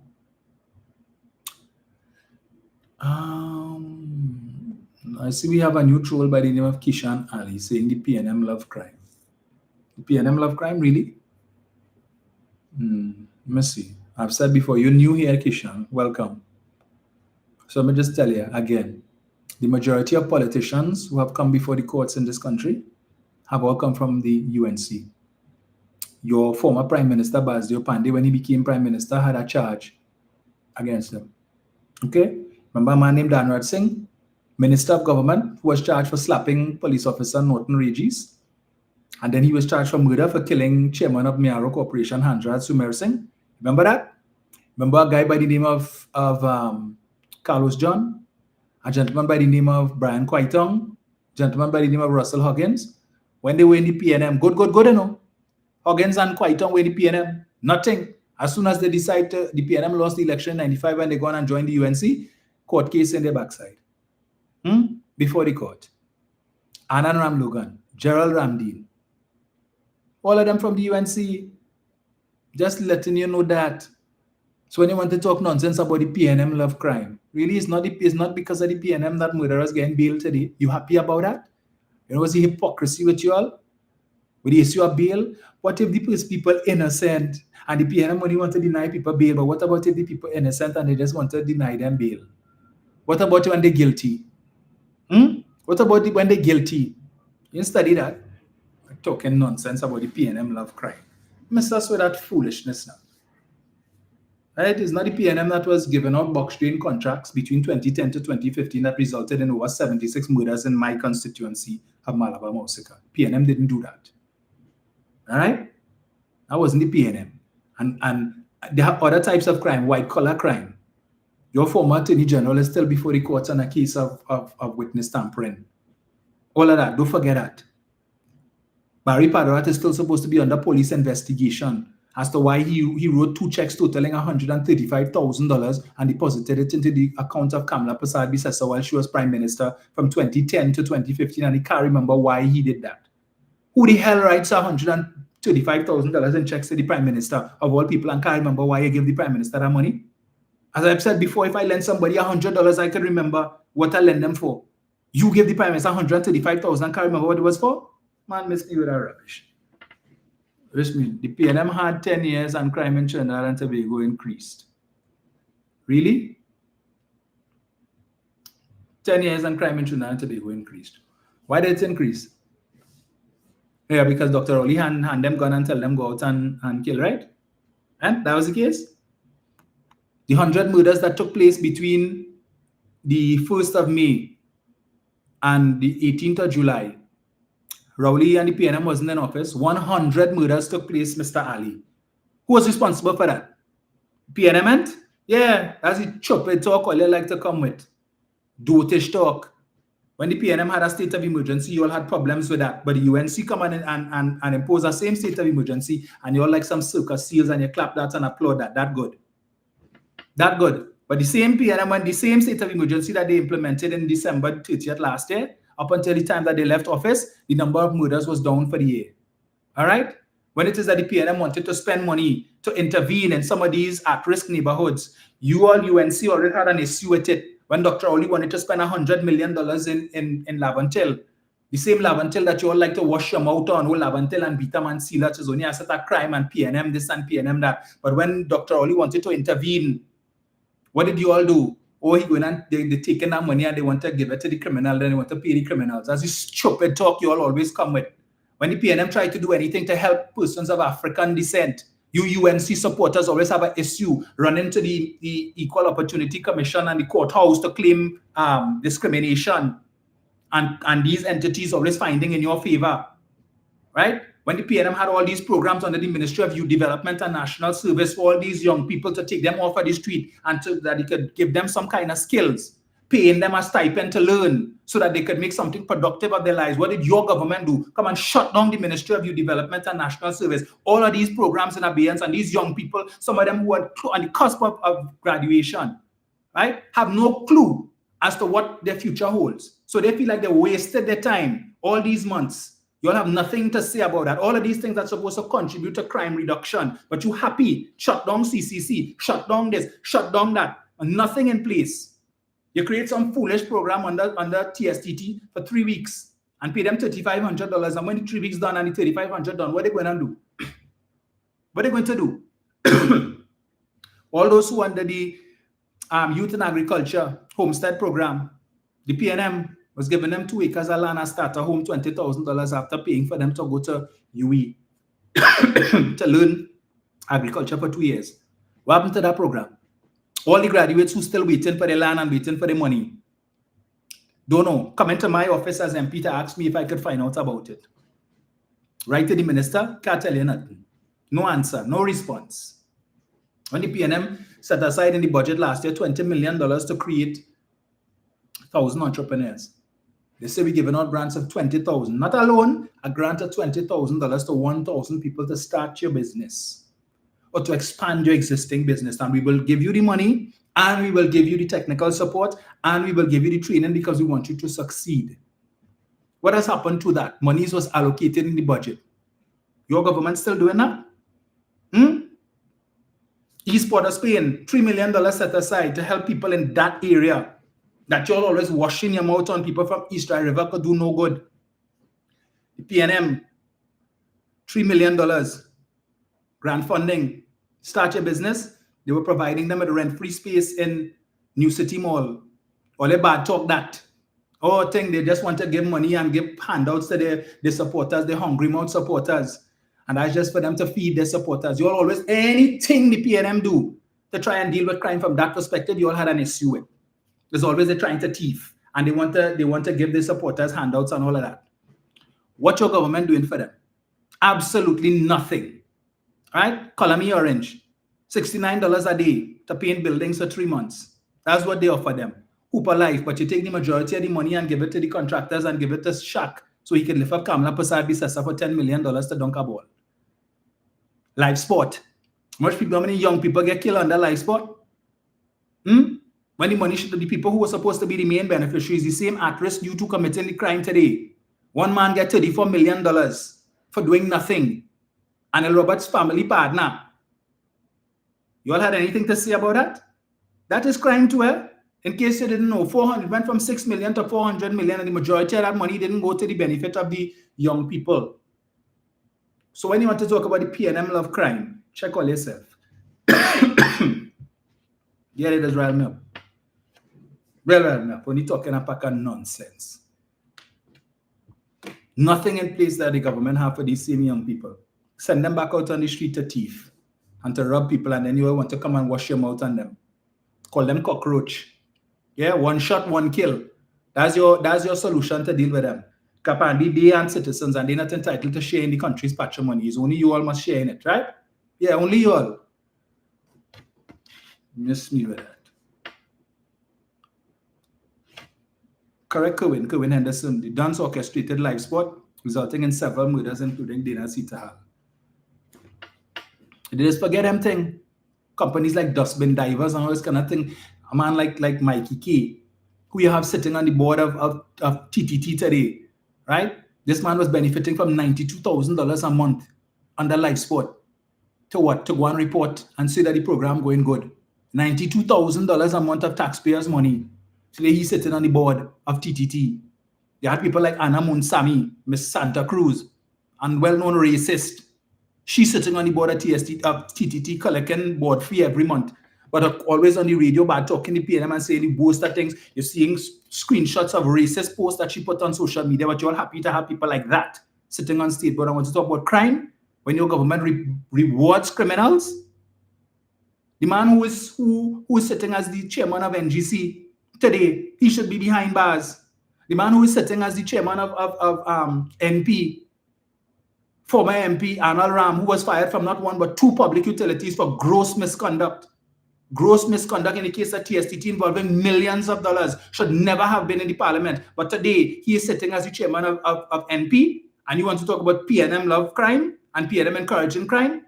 Miss me with that nonsense. But that's the problem. You all forget white-collar crime is crime too. And when you all reward the criminals by putting them in high positions, and when it is that is reported and they get found, oh, it's PNM. And the PNM and there's a PNM smear campaign designed to make the UNC look corrupt. Yeah, your party pristine. They don't do no wrong. All the crime, everything wrongdoing is always PNM. That's what's wrong with all you. When Mr. Manning wanted to develop East Port of Spain, all those old derelict buildings on George Street and Nelson Street and all of that he wanted to tear down and put up proper buildings, brand new buildings for the people who live in there, who live in squalor. As the UNC, Ramesh Maharaj and all of them who want to tell them, hey, those study Manning and them, they just want to move all out and put up high-rise buildings for the 1% to come and live in. If they insist all they must move, make sure they pay nothing less than $1 million.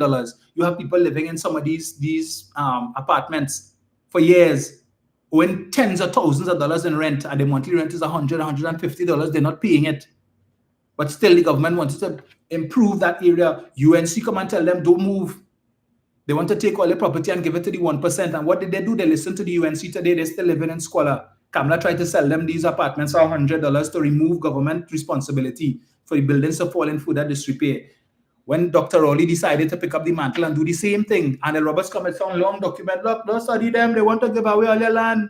They want to give it to the 1% to Sabga and who not. Don't study them. That fell by the wayside too. They're still living in squalor. What the UNC offering them? Nothing.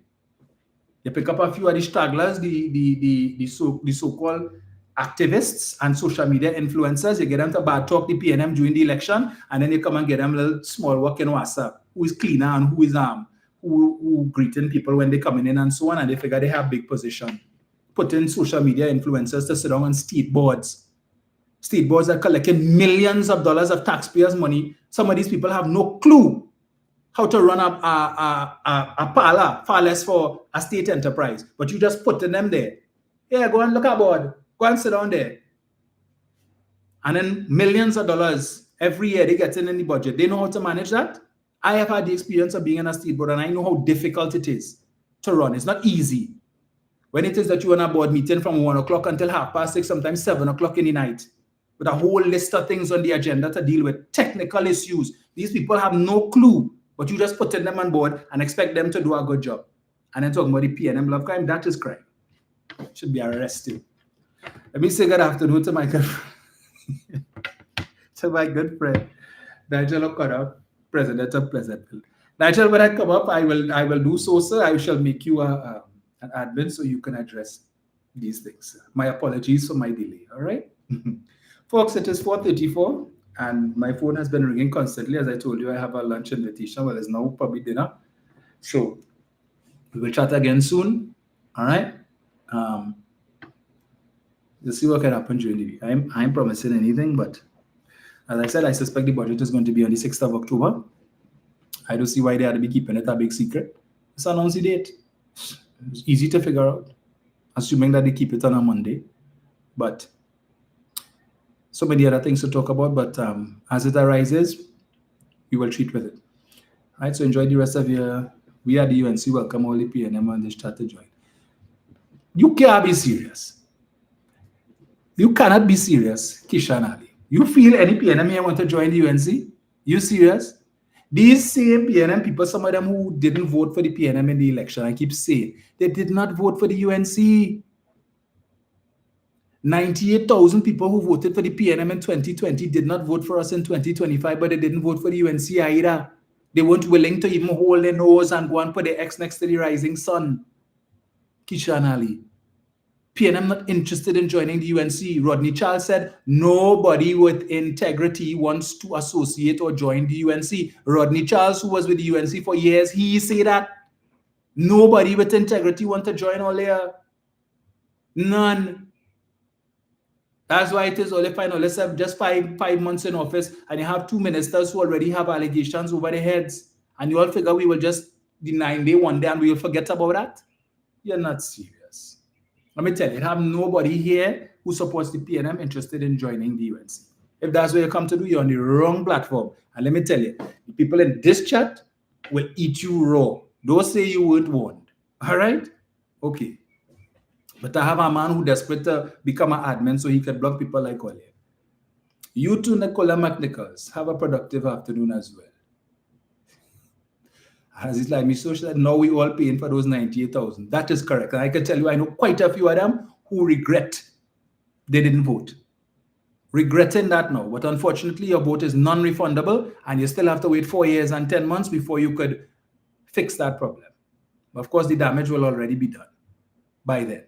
But let's see what the great economist Tanku is going to deliver come October the 6th, most likely. Right? Let's see.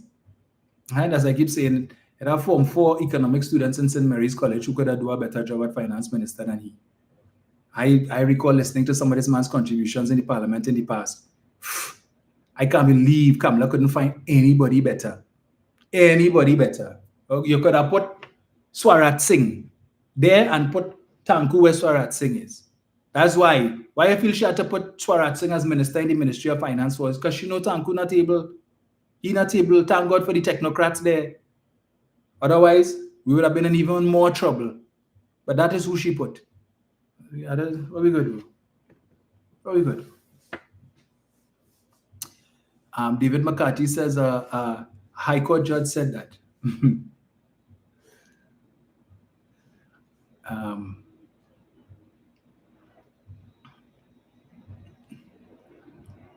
Yeah, we have ideas. The PNM has ideas. But the problem is that UNC supporters, you all are of the view that the current opposition should not comment on anything that is happening in the country because, as you all keep repeating, Ole was there for 10 years and Ole didn't do this and Ole didn't do that. So why are they talking now? Ole should keep quiet because you see Ole was quiet for 10 years. So how can we discuss ideas when you all keep pushing that narrative? But as I said, I wasn't there for the last 10 years. Kareem Marcel wasn't there. Hans Devines wasn't there. Christian Bertrand wasn't there. All right? None of us were there. Melanie Rajman wasn't there. Janelle John Bates was not there. Okay? We are the freshmen. We will speak. Even if all feel the others shouldn't. We will speak. But we are the opposition. 224,000 people voted for us. And therefore, we have people to represent. Even those who didn't vote for us and who are now regretting it, we speak for them too.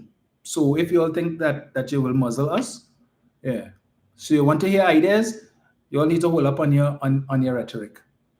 Okay? Hold up on that now. Let us discuss ideas. But you will hear our ideas during the budget debate. Stay tuned.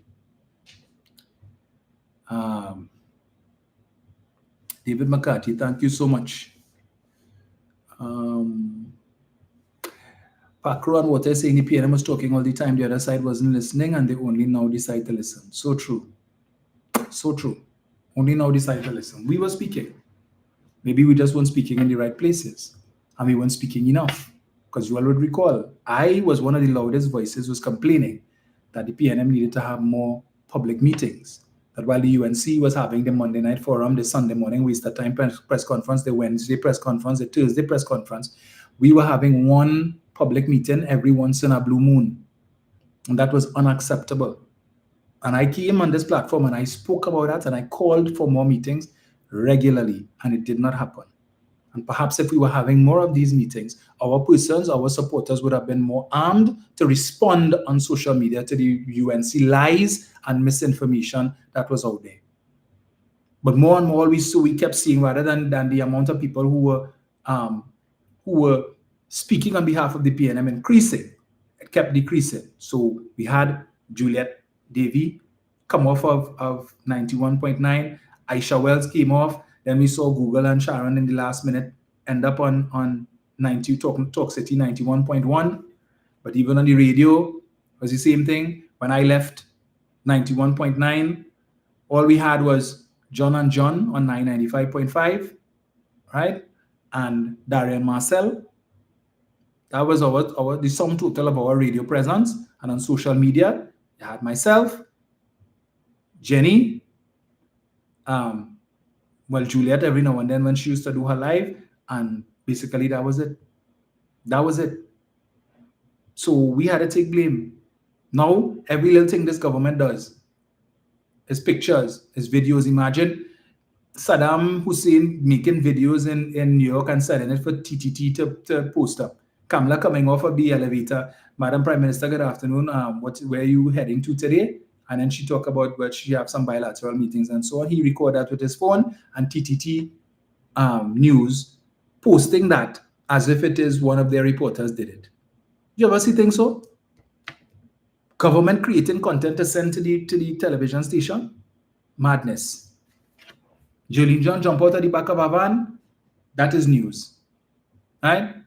She decided to dress up in East Indian wear to go to the office. They had to put up a video on that. Michelle Benjamin, well, all of a sudden she turned actress. Every minute, there's some ad or something you see she in for the ministry. Right? They're beating these ministries like a rented mule, the communications department of these ministries. If the PNM used to do that, we would still be in government today. But no. And Brian is saying, what is the real reason that so many people didn't vote? So there are a number of reasons. People were upset with the PNM for a number of things. People were upset because of the increase in salaries of members of parliament. They were upset about the way that Stuart Young became prime minister, and they simply could not wrap their minds around some of these things. And I'm speaking here from what PNM supporters told me when I was campaigning. Right? These are the issues that they raised that they just could not reconcile, that they were upset about. The fact that the government was offering them 4%, and then they hear Dr. Rowley get 47%, which was untrue, it was 28%, but they didn't want to hear that. The fact that the increase in personal allowance, the 3 increases that the PNM gave them in personal allowance versus the 0 that Kamala gave them from 2010 to 2015, and Kishan Ali, who here talking about PNM can win in 2030 and PNM going forever, he is one of the beneficiaries of that 3 increases, I'm sure, in personal allowance when the government, the PNM, the wicked, evil PNM increased it from 60,000 to 90,000. Right? So he paying less income tax today, but they don't have no appreciation for that. 2010 to 2015, Kamala gave him 0 increases in personal allowance, so his tax liability didn't change. In fact, it would have gone up. When it is she gave him the 14% increase, but no tax relief. It took Rowley and Mbut to come in and increase from 60 to 72, 72 to 84, and 84 to 90. So today, people like Kishan Ali paying less money in taxes, but the same ingratitude, he will cost the PNM and cost Rowley and Mbut, right? But he paying less in taxes today and taking home more money in his paycheck because of that. Thanks to Rowley and Mbut. Right? Thanks to Rowley and Mbut, we have 5 new hospitals in this country. Kamala built 1, Cuba Children's Hospital. Rowley built Grandi, he built Arima, he built Point Fortin, he built Roxborough, and the Port of Spain Central Block is almost complete. 5. But for them, 1 is more than 5. So yeah, let me pray. Yeah, we want the UNC forever. They built 1 hospital. Yeah, let me keep them. Rowley built 5 now. We don't want that.